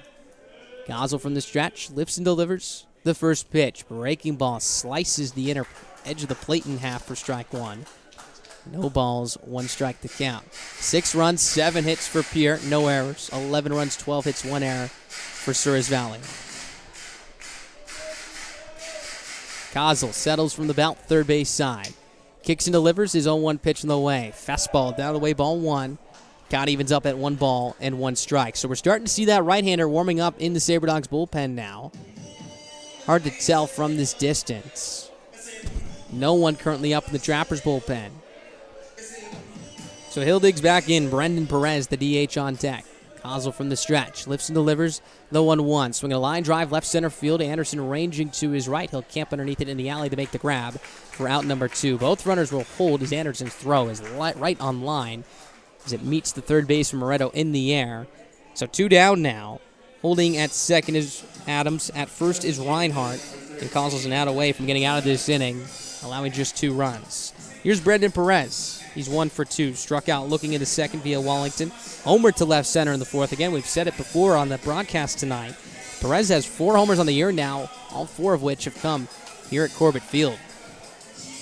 Something about playing here on the turf under the lights in Minot for Mr. Perez. Looking for a big knock right here. One swing of the bat can make this a 2-run contest. Kozol from the stretch. Kicks and delivers. His first pitch is a fastball on the outside corner at the knees. Strike 1. No balls, 1 strike. Perez now in the year has 9 RBIs as well. That home run, a solo shot, came into tonight, hitting .226 with 8 runs batted in. Reinhardt at first, Adams at second. Next pitch, breaking ball. Big whiff and a miss for strike 2. No balls, 2 strikes. Perez took a big hack at that one, stumbling towards the first base side after that cut. Kozol ahead big time. No balls, 2 strikes. With 2 outs, the runners will be going on contact. Infielders playing back. Arms left to right. Miller, Anderson, and Williams. Kozol peers in. Settles from the third base side. Head high. The 0-2 on the way. Swing and a soft line drive foul over the first base dugout. The count will hold at no balls and 2 strikes. Kozol just short of 40 pitches in this outing so far. Currently has gone 2 innings on the dot, trying to finish 2 1/3, allowing just 2 runs. Adams takes his lead from second, Reinhardt from first. Kozol kicks and fires. Plays 0-2 one more time. Swing and a foul straight back over the grandstands in the parking lot. Count remains at 0-2. Big spot here for the Trappers if they want to inch back into this ball game. Just 7 outs remaining for them so far. Runners take their leads. Both not being held on. Kozol leans in with the ball dangling in his left hand. Now steps on 2 feet and fires the 0-2. Breaking ball misses outside, ball 1. 1 ball, 2 strikes to count. On deck, Richard Williams, the left fielder. Then will be the top of the order here for Pierre and Caden Cardoso.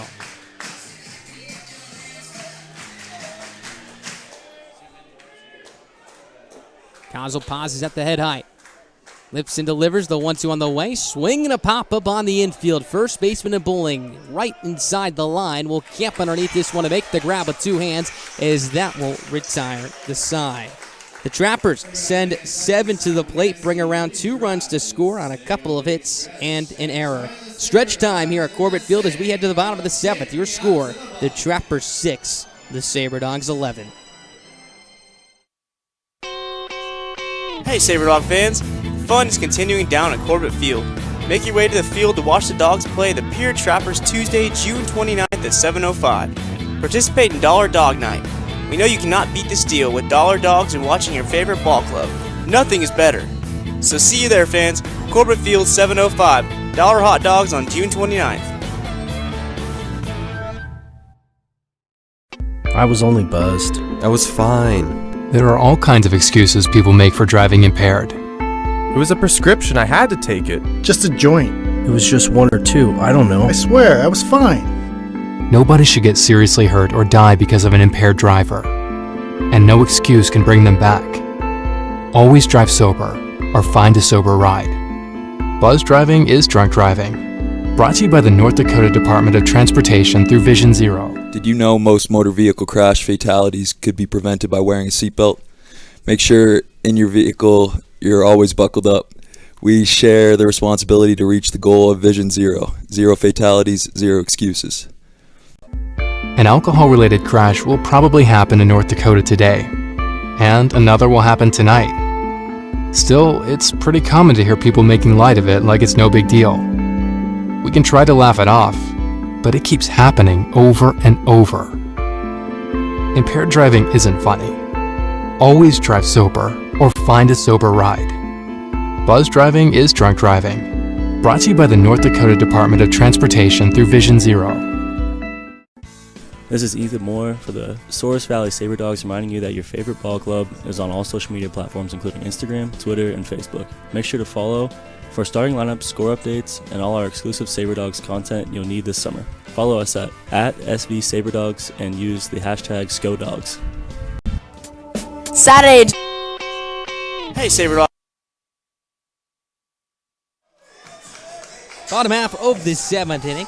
Sabre Dogs lead it 11-6. It's been all Souris Valley tonight. Going to send out Shelton for another inning of work. Has been good tonight. When you take a look at that 6th inning where he set down the Sabre Dogs quite quickly. 4, 5, and 6 in the lineup. 1, 2, 3. That'll bring up Drew Miller to the plate. He's 2 for 3. A single, a walk. Struck out swinging in the second as well. First pitch on the way is a breaking ball down and in. Ball 1. 1 ball, no strikes to count. So Miller, McGran, and Anderson due up here. 7, 8, and 9 in the lineup.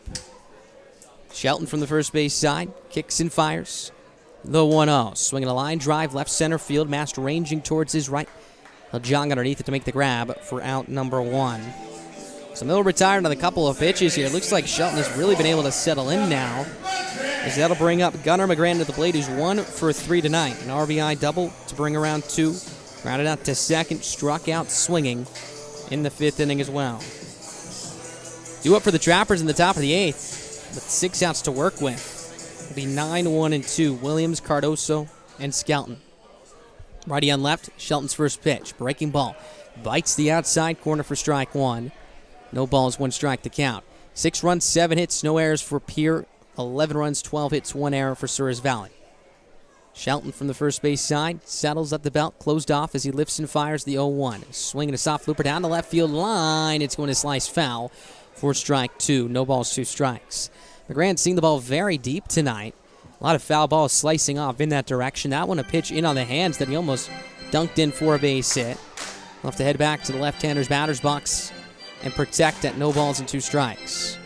Still no action, no one tossing in the Sabre Dogs bullpen, at least as of now. Currently the pitcher in line, Will Kozel, who's gone 2 1/3 of an inning's work. Here's the 0-2 to McGran. Breaking ball, backs up, misses down away, ball 1. 1 ball, 2 strikes. 6 runs, 7 hits, no errors, 11 runs, 12 hits, 1 error for Souris Valley.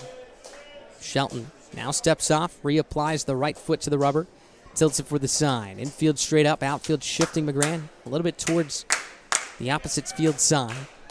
The 1-2 is on its way. Swing and a miss for strike 3. Good pitch from Shelton with a lot of run on it. Running away from the left-handed swinging McGran. That'll be out number 2. That is now 7 in a row retired by Shelton tonight. Starting with 1 out in the 5th all the way to the 2nd out here in the 7th. Looking to make that 8 in a row. Here comes Reese Anderson. He's 1 for 3. Picked up a big knock in make that the 5th inning. Stole the base as well. Was 1 of 2 runs to score in that frame. Shelton kicks, fires. His first pitch. Breaking ball slices the middle of the plate for strike 1. 0-1. Top of the 8th just on the horizon here. Sun continues to set here at the ballpark. 9:36 local time. Fairly quick ball game tonight. As the 0-1 pitch is on its way to Anderson. Swinging a soft bounding ball down the third base side and foul. Strike 2. No balls, 2 strikes. Here with 2 down. So we'll see if Alex Miklos extends Kozel for another inning of work. Would be his 4th different inning that he's pitched in. Getting up by 5, maybe willing to extend him. There's a hesitation. The 0-1 swing and a foul straight back. Excuse me, the 0-2 was on its way. Count holds at no balls and 2 strikes. Shelton pulling a trick out of the Marcus Stroman, Johnny Cueto book right there. Lifted his left foot in the air like any pitcher would from the stretch. Then moved it up and down twice as Anderson does the same in the box as he digs in. Gotta love it. The 0-2. Swinging this off ground ball left side. Hill rages to his left, picks it up, throws on the run to first base. It's wide. Anderson would have beaten it out either way. Likely an infield single for Anderson. And if it is, he's 2 for 4 tonight. Was hustling down that first base line. And I'll tell you, Hill, even if he made a perfect throw, Anderson likely would have beaten it out. And the official score will rule that an infield single for Anderson. 13th hit of the night for Souris Valley collectively, so that'll bring up Bo Brewer to the plate. So Brewer having a good night so far, 2 for 2. A single and a stolen base in the 4th, an RBI single in the 5th inning as well. Now has 51 RBIs on the year. Shelton from the first base side, lifts and delivers his first pitch. Brewer shows bunt, pulls back, takes down low, ball 1. 1 ball, no strikes. Maybe trying to push that one right there. The second baseman and Skelton ranging up the middle. Very well could have just been taking all the way, trying to draw in the infield. Shelton from the first base side pauses at the belt. Justin Cooper on deck. The 1-0. Breaking ball outside. Ball 2. 2 balls, no strikes. Reese Anderson on first base has good speed. Already has a stolen base tonight. That was his 4th of the campaign. Outfield shifting. Brewer to pull as well. Center fielder and Mast shifting towards left center. A large gap between him and the right fielder and Cardoso. Runner goes. Pitch in the way. He's a breaking ball in the dirt. Smothered by the catcher Reinhardt. He will not even make a throw. As Reese Anderson will sprint into second base standing up. His second stolen base of the night. That is now number 5 on the season. A 3-ball, no strikes count here to Mr. Brewer. Anderson ready to run. Will be going on contact here with 2 outs. Shelton from the first base side comes set. Here's his 3-0 on the way. Fastball misses upstairs. 4-ball 4. So there'll be a walk to Brewer after 7 in a row retired by Shelton. Anderson beats out an infield single, then a 4-pitch walk to Brewer. Here comes Justin Cooper with a couple of runners on base and a chance to extend the SaberDogs lead here. But before that, we'll see a meeting at the mound here between the Trappers coaching staff, the pitcher and Shelton, the catcher and Reinhardt. Not only that, but Cooper having a conversation with Alex Miklos. Again, 11-6 SaberDogs, your score. 3 runs in the second, 2 in the third, 4 in the fourth, 2 in the fifth. For the Trappers tonight, 1 in the third, 1 in the fourth, 2 in the fifth, 2 in the seventh. Those 2 in the seventh coming in on a wacky error on what ended up being a base running mistake initially from the Trappers. SaberDogs bailed them out after an errant throw into left field that allowed both runs to score, shrinking the deficit from 11-4 to 11-6. Good speed on the base path. Sanderson takes his lead from second. Brewer from first. Jordan Williams on deck. Here's Justin Cooper, 1 for 4 today with an RBI single. First pitch, breaking ball down low, ball 1. 1 ball, no strikes. Right-hander warming up in the Trappers bullpen. Looks like that's all-star Tyler Lubin. Again, still no one throwing in the SaberDogs side of things. 1 ball, no strikes, 2 outs. First and second, bottom of the 7th. Pitch in the way, breaking ball. Bites the inside corner, strike 1. 1 ball, 1 strike. Sun continuing the set. Blue fading into orange, fading into purple. Gorgeous night for baseball once again. It's been immaculate the last couple of weeks here at the ballpark. Here's the 1-1. So we get a ground ball right side. Diving stop by Hill, ranging to his right. Throws to second, but Brewer slides in safely. Likely will be an infield single for Cooper, as that'll be his second knock of the night. Now to load the bases up for Jordan Williams, who's looking to break out. Made his return last Friday for the first time in about 2 weeks. He's picked up just a couple of knocks. Nothing better to break out and insert yourself back in the lineup than a big, big knock with the bases loaded right here. 2 outs, bases loaded. Cooper at first, Brewer at second, Anderson at third. All good speed here. Infield playing back, shifting, Williams to pull. First pitch on the way. Misses upstairs, ball 1. 1 ball, no strikes. If Williams can at the very least extend the inning, it is Steven Moretto who's on deck.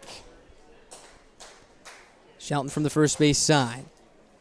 Kicks and delivers. Low 1-0 on the way. Swinging a line. Drive left field. That's through for a base hit. Anderson will score. Right on his heels is Brewer. The throw to the plate from Williams is cut off by the third baseman and Adams, who makes a snap throw to second, which is going to be late. That's going to be in time, excuse me. Again, looks like we're seeing some confusion on the field right now. Looks like the inning is over. As again, it looks like at least one of those runs is scoring. It was hard to tell what was going on right there as 2 runs came around to score. The third baseman and Adams cut off the throw to the plate, threw to the second baseman Skelton, who applied the tag on Cooper. So if everything holds, it is a 2-run single for Jordan Williams, as both runs scored before Cooper was tagged out at second base. So that will extend the SaberDogs lead, at least for now, to 13-6, but currently on the board we have it at 12-6. So we'll take a break, see what the umpires rule this one right here. Again, a single for Jordan Williams, at least 1 run in. Running to the top of the 8th. Trappers have 6 outs to work with here at Corbett Field.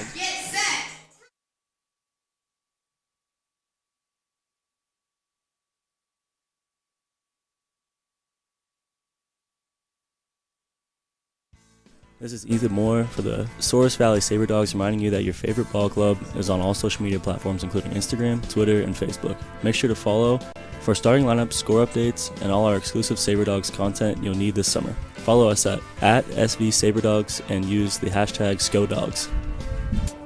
Saturday, July 3rd will be Ballpark Time Machine at Corbett Field. Your Sabre Dogs will be hosting an 80s theme night. So break out that neon and those scrunchies and come wearing your best 80s look.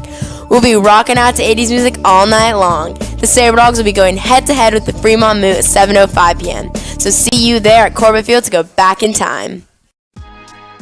This is Colin Hannigan, a catcher for the Souris Valley Sabre Dogs. Remember, you depend on your vehicle, which is why OK Automotive supplies quality AC Delco parts to keep your vehicle running smoothly. You can depend on an OK Automotive and AC Delco to keep you on the road. Come see our showroom with our large inventory selection at 101 3rd Street Southeast, Minot, or call 701-839-2886. SaberDog fans, be sure to stop down to OK Automotive in Minot to register for your chance to win a 10K golf cart giveaway. If a SaberDogs player hits a ball through the home run target beyond the left field fence, one lucky fan will drive home in a brand new golf cart courtesy of OK Automotive. Register in store today. This is Jordan Williams. I play outfield for the Souris Valley Sabre Dogs, reminding you that Planet Pizza is celebrating 25 years in the Magic City this summer. Stop in and try award-winning pizza and wings. Vest up for some laser tag or aim for a jackpot on one Welcome of back to Corbett Field, top half of the 8th inning, 12-6. Sabre Dogs, your score, 1 run coming around on the Justin Cooper, make that the Jordan Williams single to left field. And again, there was some confusion at the end of the inning. The ruling was that the runner coming around to score, the second runner, I should say, in Bo Brewer, did not cross home plate before Cooper was tagged out at second. Again, it was a single to left field. The throw came in from the left fielder and Williams. The third baseman, Adams, cut it off through to second base. Back-picked Cooper, who was rounding second, potentially heading for third, but then decided to retreat because they tagged out Cooper before Brewer touched home plate. Only 1 run is in. So 1 RBI for Williams on the play as the next pitch is swung on and lined down the left field line. That's a fair ball. It'll roll to the wall. Richard Williams around first and head to second with a leadoff double here in the top of the 8th against Will Kozel. So for Williams now, that is RBI number 18 on the year. And again, now your score 12-6 Souris Valley.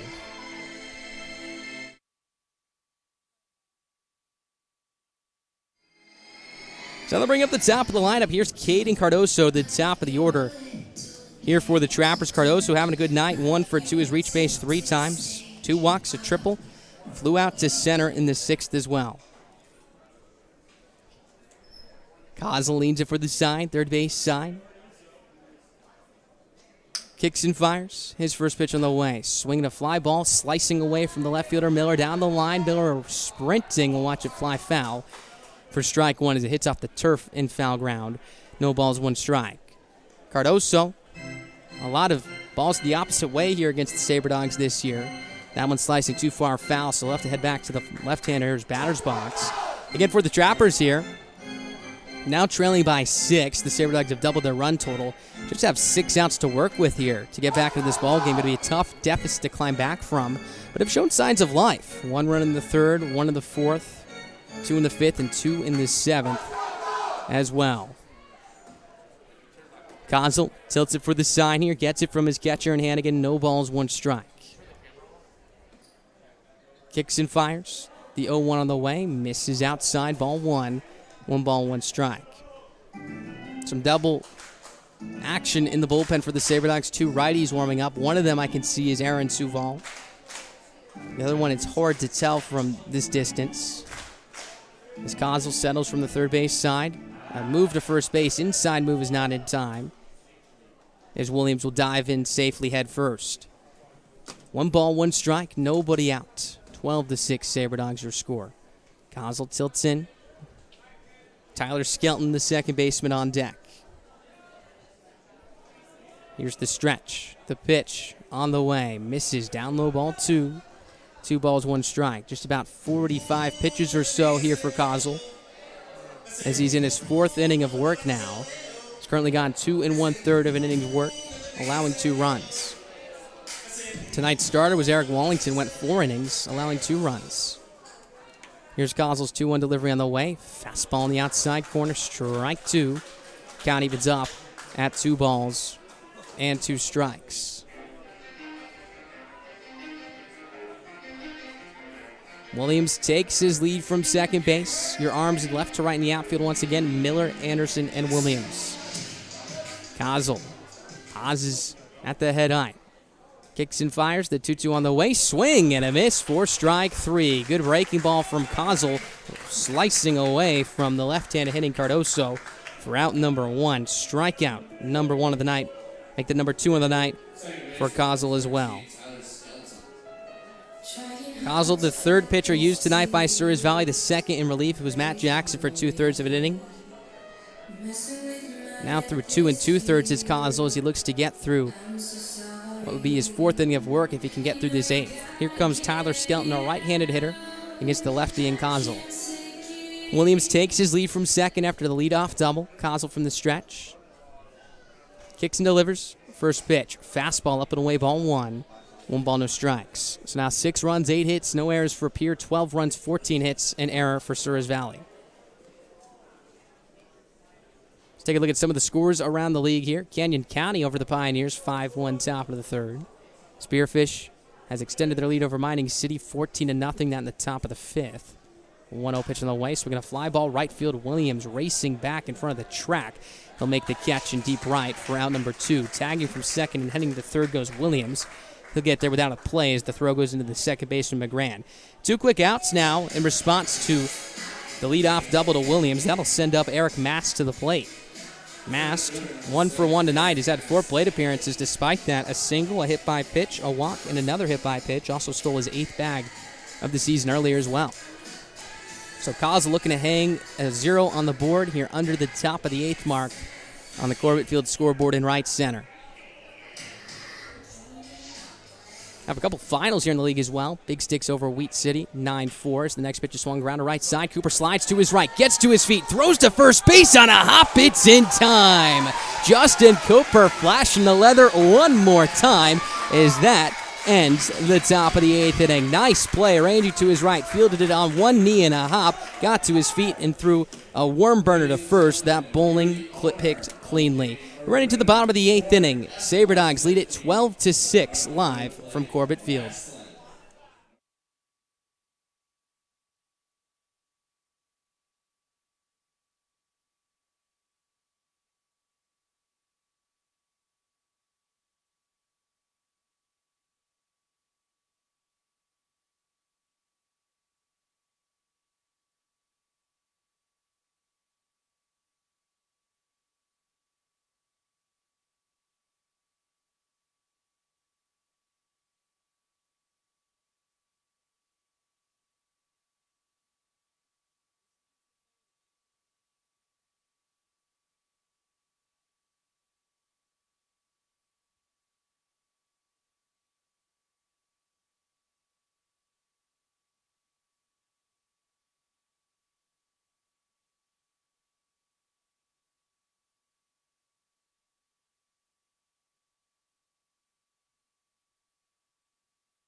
This is Jordan Williams.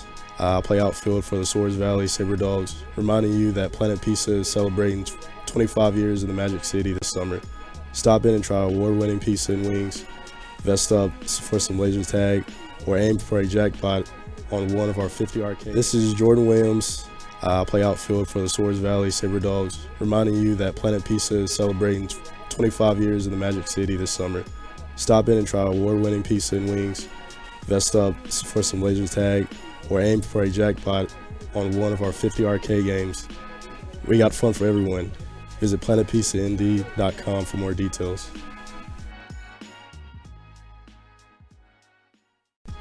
This is Jordan Williams.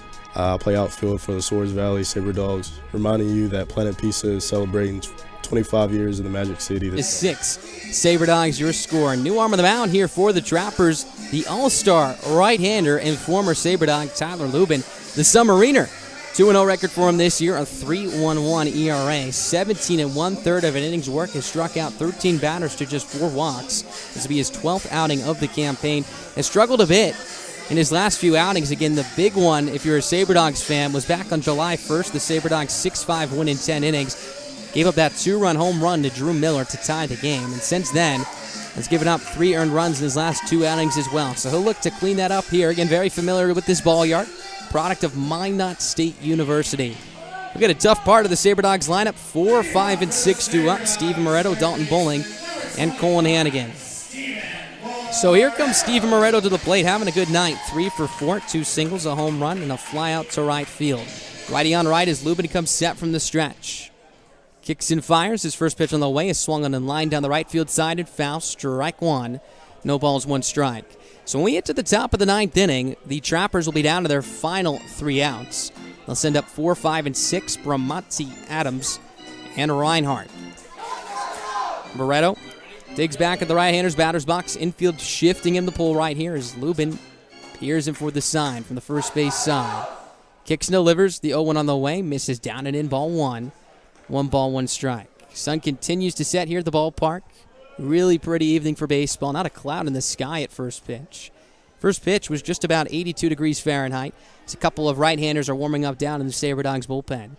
Lubin from the stretch, first base side. Kicks and fires, the 1-1 on the way. Swing and a miss. Strike 2. Good sweeping breaking ball from Lubin, running outside the zone towards the left-hander's batter's box. Count now moves to 1 ball and 2 strikes. Dalton Bowling on deck, then Colin Hannigan here. 12-6 lead for Souris Valley. Lubin peers in, glove tucked into his front knee. Extends his arms out, now brings them back to his belt as he comes set. The 1-2 on the way, swinging a line drive, center field, right back up the box as it grazes past the face of Lubin into center field for a base knock. Steven Moretto, 4 for 5 tonight. Quite an evening for him. 3 singles and a home run as this one opens up the bottom of the 8th inning. So here comes Dalton Bowling, a good night for him as well. He's 2 for 3, a walk, a single, a 3-run homer, and a fly out to right field as well. 12-6, Sabre Dogs, your score. They're looking for more, as always. Lubin comes set, first base side. Moretto takes his lead from first. First pitch on the way is a fastball outside, ball 1. 1 ball, no strikes. So we'll see who comes into the 9th inning for the Sabre Dogs. Currently, Will Kozel has tossed in 4 different innings. Good for 3 1/3 of innings work. Has just allowed 2 runs. Lubin from the stretch. His 1-0 is a fastball down and in, ball 2. 2 balls, no strikes to count. So Bowling in the driver's seat right here. A hitter's count for him. That 3-run homer he hit was a blast out to left center field. Caught the jet stream as the wind was blowing hard out in that direction. His 3rd home run of the season. All 3 have come at home. His first to the pull side, in fact, however. So the 2-0 is on the outside corner, strike 1. 2 balls, 1 strike. Bowling does not seem to like the call right there. As he steps out, takes a practice swing right here. Again, looked to be maybe an inch or 2 off the plate right there, but Lumen got the call. Colin Hannigan, the catcher on plate, then Drew Miller. 2 balls, 1 strike. Lubin pauses, fires the pitch on the way. Fastball misses down the way, ball 3. 3 balls, 1 strike to count. A couple of relievers walking back from the Sabre Dogs bullpen. Looks like Braden Corley, one of them. Jared Breedwell, make that Caden Schwabe the other. Again, Schwabe is still nursing that sore wrist. Suffered an injury just about a week ago. Back in Dickinson, diving for a ball down the left field line. Has yet to play since. So there's a check over to first base. Diving back in safely goes Moretto. So a hitter's count here for Dalton Bowling. 3 balls, 1 strike. He's going to look for something over the middle of the plate to drive. Lubin comes set. First base side. Here's his 3-1 delivery on the way. Swing and a miss. Big rip from Bowling. Strike 2. The count now runs full at 3 balls and 2 strikes. Double play is in order here. Infield shifting, Bowling the pull as we mentioned earlier. The second baseman Skelton ranging up the middle. The shortstop held out straight up. Lubin sets from the first base side. Here's his 3-2 on the way. Swinging a soft chopper right side. Fielded by the second baseman Skelton. Flips to the shortstop Hill for a 1. The relay to first will be well late as Bowling runs well and beats it out. That'll be a 4-6 fielder's choice. Moretto eliminated on the base paths trying to get to second base. So 1 down now. That'll bring up Colin Hannigan to the plate. Hannigan picked up 1 hit tonight. That was an RBI single back in the 2nd inning. Infield once again shifting him to pull as well here. Choppers have quite the scouting report on this Sabre Dogs ball club, having faced them 6 times already this season. Opponents just hitting .257, slugging .324 against Lubin this campaign. His first pitch on the way is a breaking ball, down away ball 1. 1 ball, no strikes. Hannigan has caught Lubin before. Lubin, part of the Sabre Dogs ball club at the tail end of last year, one of the many Minot State players who joined the roster. Staying in the Expedition League this season, heading over to Pierre. Bowling takes his lead from first. Good speed for him. The 1-0 on the way. Fastball misses down and in ball 2. 2 balls, no strikes to count. For Lubin, came into that Sabre Dogs outing with an ERA sub-2, 1.98. Came into the outing before that against Wheat City with an ERA of 0.71. Before that, through his first 5-6 outings or so, and an ERA of 0. Not allowing a run all the way up until June 25th as there's a check over to first base, still bowling back with a headlong dive. Hitters count here for Hannigan. A little bit from the stretch. His 2-0 delivery on the way. Breaking ball misses outside ball 3. 3 balls, no strikes to count. Still 1 away. The right-hander continues to warm up in the Sabre Dogs bullpen down the right field line. No one up in the Trappers' pen as we speak.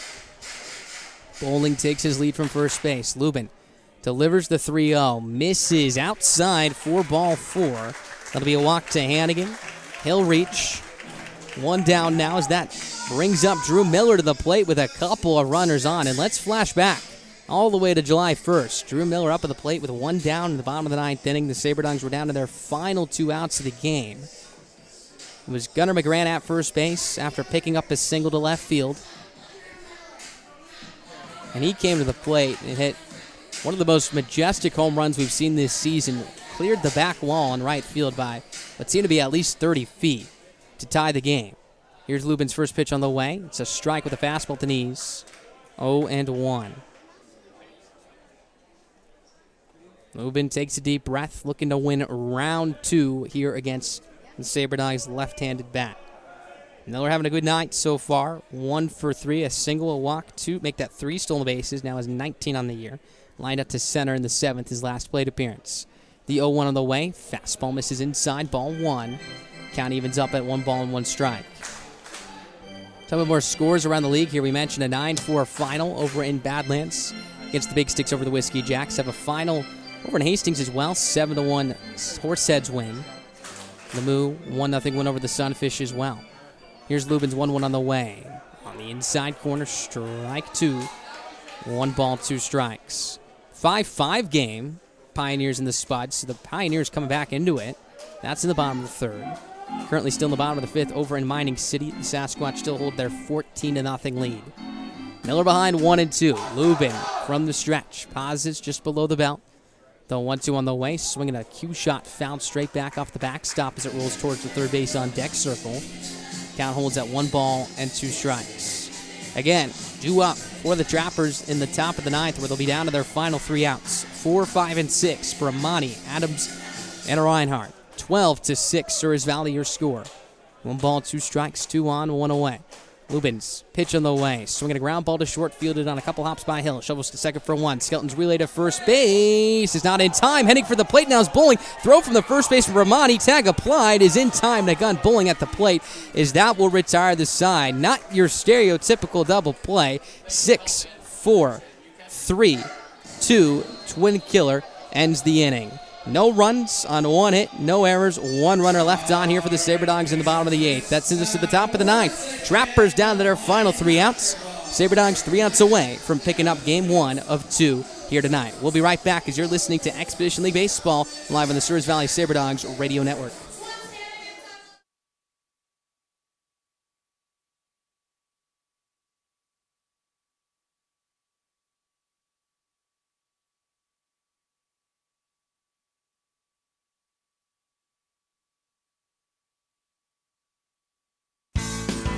Sabre Dog fans, be sure to stop down to Capital RV in Minot to register for your chance to win a 15K camper giveaway. If a Sabre Dogs player hits a ball through the home run target beyond the left field fence, 1 lucky fan will drive home with a brand new camper courtesy of Capital RV. Register in store today. Sabre Dog fans, be sure to stop down to Capital RV in Minot to register for your chance to win a 15K camper giveaway. If a Sabre Dogs player hits a ball through the home run target beyond the left field fence, 1 lucky fan will drive home with a brand new camper courtesy of Capital RV. Register in store today. SaberDog fans, be sure to stop down to Capital RV in Minot to register for your chance to win a 15K camper giveaway. If a SaberDogs player hits a ball through the home run target beyond the left field fence, one lucky fan will drive home with a brand new camper courtesy of Capital RV. Register in store today. This is Bo Brewer for the Souris Valley SaberDogs, reminding you that there is a reason why Slim Chicken hangs guitars on their walls and plays the blues. It's the same reason why they only serve you 100% all-natural chicken tenders. It's the way they like it. There is a reason why they treat you like family and serve food just like you would at home. Because you deserve it that way.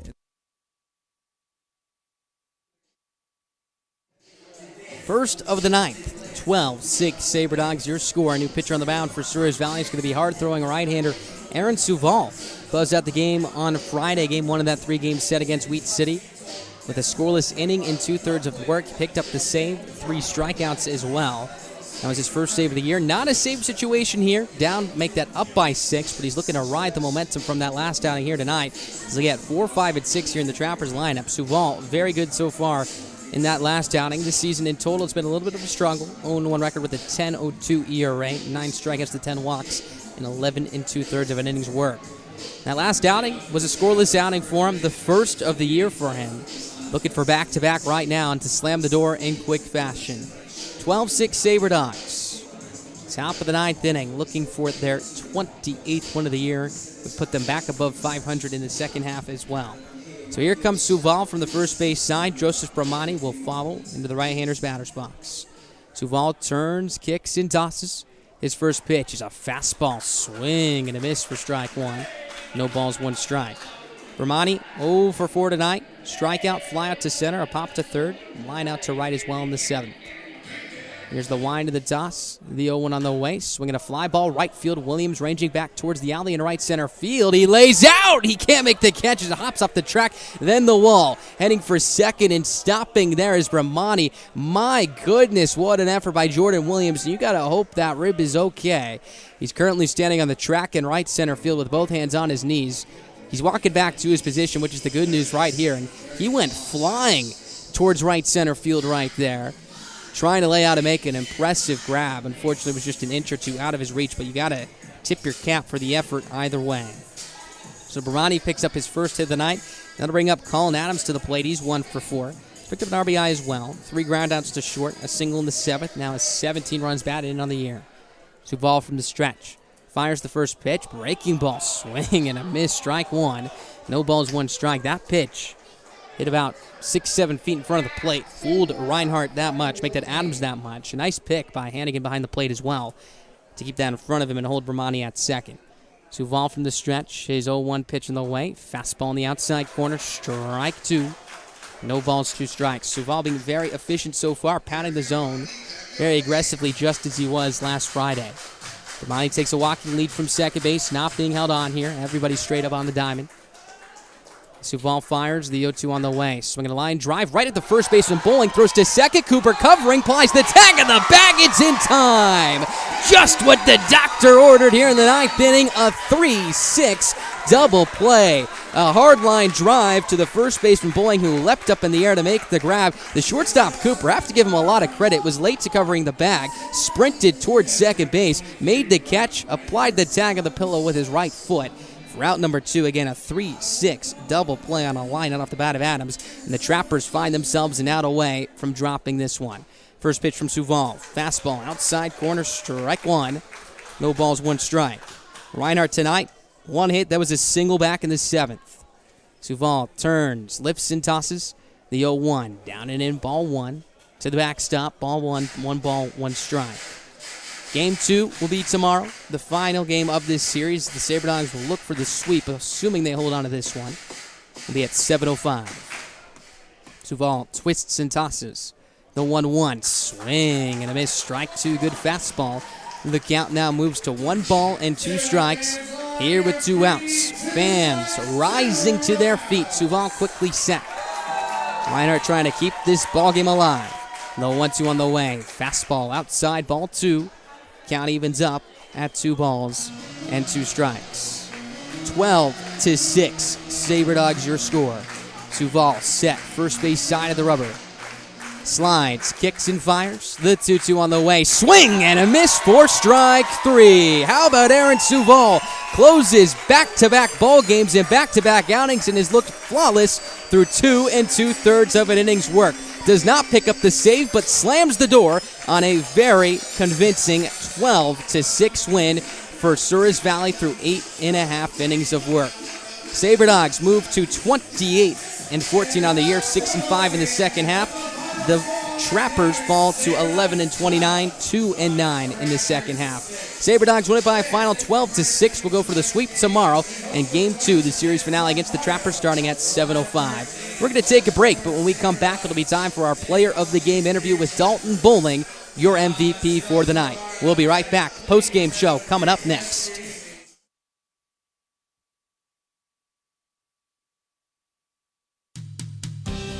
This is Caden Schwabe, an outfielder for the Souris Valley Sabre Dogs, reminding you that your favorite ball club is on all social media platforms, including Instagram, Twitter, and Facebook. Make sure to follow for starting lineups, score updates, and all of the exclusive Sabre Dogs content you'll need for the summer. Follow us at SV Sabre Dogs and use the hashtag SCODogs. This is Caden Schwabe, an outfielder for the Souris Valley Sabre Dogs. Sabre Dogs fans, let's celebrate the 4th of July the right way. Come on down to Corbett Field to receive a free pair of USA-themed sunglasses. The first 120 to enter the ballpark will obtain these cool new sunglasses. Watch the Sabre Dogs take on the Fremont Moo at 5:35. Let's celebrate the 4th of July with your Souris Valley Sabre Dogs. Don't forget to come rock in your red, white, and blue. In times like these, it's good to know there's a place where people know who you are, no matter how long you've been gone. A place where the smells of home cooking are still in the air, where a simple wave warms your heart, and sharing stories with family, friends, and your community is just a way of life. Yes, in times like these, it's good to be home. Farmers Union Insurance, protecting what's important in life. Hey Sabre Dog fans, fun is continuing down at Corbett Field. Make your way to the field to watch the Dogs play the Pierre Trappers Tuesday, June 29th at 7:05. Participate in Dollar Dog Night. We know you cannot beat this deal with dollar dogs and watching your favorite ball club. Nothing is better. So see you there fans, Corbett Field 7:05, dollar hot dogs on June 29th. I was only buzzed. I was fine. There are all kinds of excuses people make for driving impaired. It was a prescription. I had to take it. Just a joint. It was just one or two. I don't know. I swear, I was fine. Nobody should get seriously hurt or die because of an impaired driver. And no excuse can bring them back. Always drive sober or find a sober ride. Buzz driving is drunk driving. Brought to you by the North Dakota Department of Transportation through Vision Zero. Did you know most motor vehicle crash fatalities could be prevented by wearing a seatbelt? Make sure in your vehicle you're always buckled up. We share the responsibility to reach the goal of Vision Zero. 0 fatalities, 0 excuses. An alcohol-related crash will probably happen in North Dakota today, and another will happen tonight. Still, it's pretty common to hear people making light of it like it's no big deal. We can try to laugh it off, but it keeps happening over and over. Impaired driving isn't funny. Always drive sober or find a sober ride. Buzz driving is drunk driving. Brought to you by the North Dakota Department of Transportation through Vision Zero. This is Ethan Moore for the Souris Valley Sabre Dogs, reminding you that your favorite ball club is on all social media platforms, including Instagram, Twitter, and Facebook. Make sure to follow for starting lineups, score updates, and all our exclusive Sabre Dogs content you'll need this summer. Follow us at SV Sabre Dogs and use the hashtag SCODogs. Saturday, July 3rd will be Ballpark Time Machine at Corbett Field. Your Sabre Dogs will be hosting an 80s theme night. So break out that neon and those scrunchies and come wearing your best 80s look. We'll be rocking out to 80s music all night long. The Sabre Dogs will be going head-to-head with the Fremont Moo at 7:05 p.m. So see you there at Corbett Field to go back in time. This is Colin Hannigan, a catcher for the Souris Valley Sabre Dogs. Remember, you depend on your vehicle, which is why OK Automotive supplies quality AC Delco parts to keep your vehicle running smoothly. You can depend on an OK Automotive and AC Delco to keep you on the road. come see our showroom with our large inventory selection at 101 3rd Street Southeast, Minot, or call 701-8... Welcome back to Corbett Field here with our player of the game, Dalton Bowling. Your second time this year, 2 for 4 tonight with the 3-run shot, helping the Sabre Dogs get themselves to a 12-6 win. Walk me through that home run right there. The wind was blowing out hard towards left center. You elevated this one, hit into the jet stream, and it cleared that wall pretty convincingly as well for your third long ball of the year. I'm just trying to stay to my approach lately. I've been hitting the ball really well. I got deep in the count. I think it was a 2-2 count, 3-2 count, or something like that. Went with my 2-strike approach. I'm not pretty sure what pitch he threw me. I think it might have been a changeup that kind of ran into my barrel a little bit. Got it up in the wind a little bit, and it went over. I mean, like I said, my approach has been working the last couple weeks, so I've just been trying to stick to that approach and found a good barrel today. No doubt about that. We talked about your approach your last time up here, hitting the ball the other way with authority right here. This one still wasn't completely pulled down the left field line, still sticking up to that center field approach right there, pulling it out to left center field. Walk me through how this approach has changed the complexity of your season the last couple of weeks. I was kind of struggling. I think I was like 0 for 16 a little bit. Me and Mikolos, we kind of worked in the cages before we headed on a road trip, I think to Hastings in the Fremont Moo, and we just kind of talked through hitting a little bit. Keeping strong front side. I've been leaking a little bit. And we just hit in the cage for maybe an hour or so before we hit the road, and something just clicked with me, and then I found a way to get some barrels and just stay with that same approach. Absolutely, and it looks like it's working. Now, your family in town coming up from California, how special was it for you to leave the yard? Oh, it was great. I've only seen them for 2 or 3 days since college. I got 4 days off before I came up here. Got to see them for a couple of days, but spending a week with them is amazing. Just seeing your family is always great. So, can't take nothing for granted. Absolutely. And then you were telling me before this interview, you and Steven Moretto had a little bit of a competition today. Yeah. Both of you guys had good nights hitting a home run. Steven also had a multi-hit game as well. How did that one feel? Walk me through the storyline coming into tonight's ball game. Just during BP, Steve's a great guy. We always challenge each other to be better. He goes to Sacramento State, I go to San Jose State, so it's a little rivalry there. But every time we step on the field, we're always trying to get each other better. And today we were just seeing who could get the most hits or who could hit it the farthest. He thinks he beat me. I think I beat him. Who knows? But but he's a great dude. We challenge ourselves to make each other better. But it's awesome. I love it here. Great to see it. Great to see it. Happy to hear that. Once again, your MVP of the night, Dalton Bowling, 2 for 4 with a home run and 3 RBIs, propels the Sabre Dogs to a 12-6 win. They're 27th on the year, might I add. They're now 6-5 in the second half. They'll go for the series sweep tomorrow against the Trappers and try to move to 8-0 against Pierre this season. First pitch at 7:05. For everyone here at the Sabre Dogs, Ballard Ackaway, Jaden Lopez, I'm Max Tanzer. Thank you so much for tuning in. We'll catch you tomorrow night at 7:05. Dalton, thank you so much. No problem. Let's go, Dogs.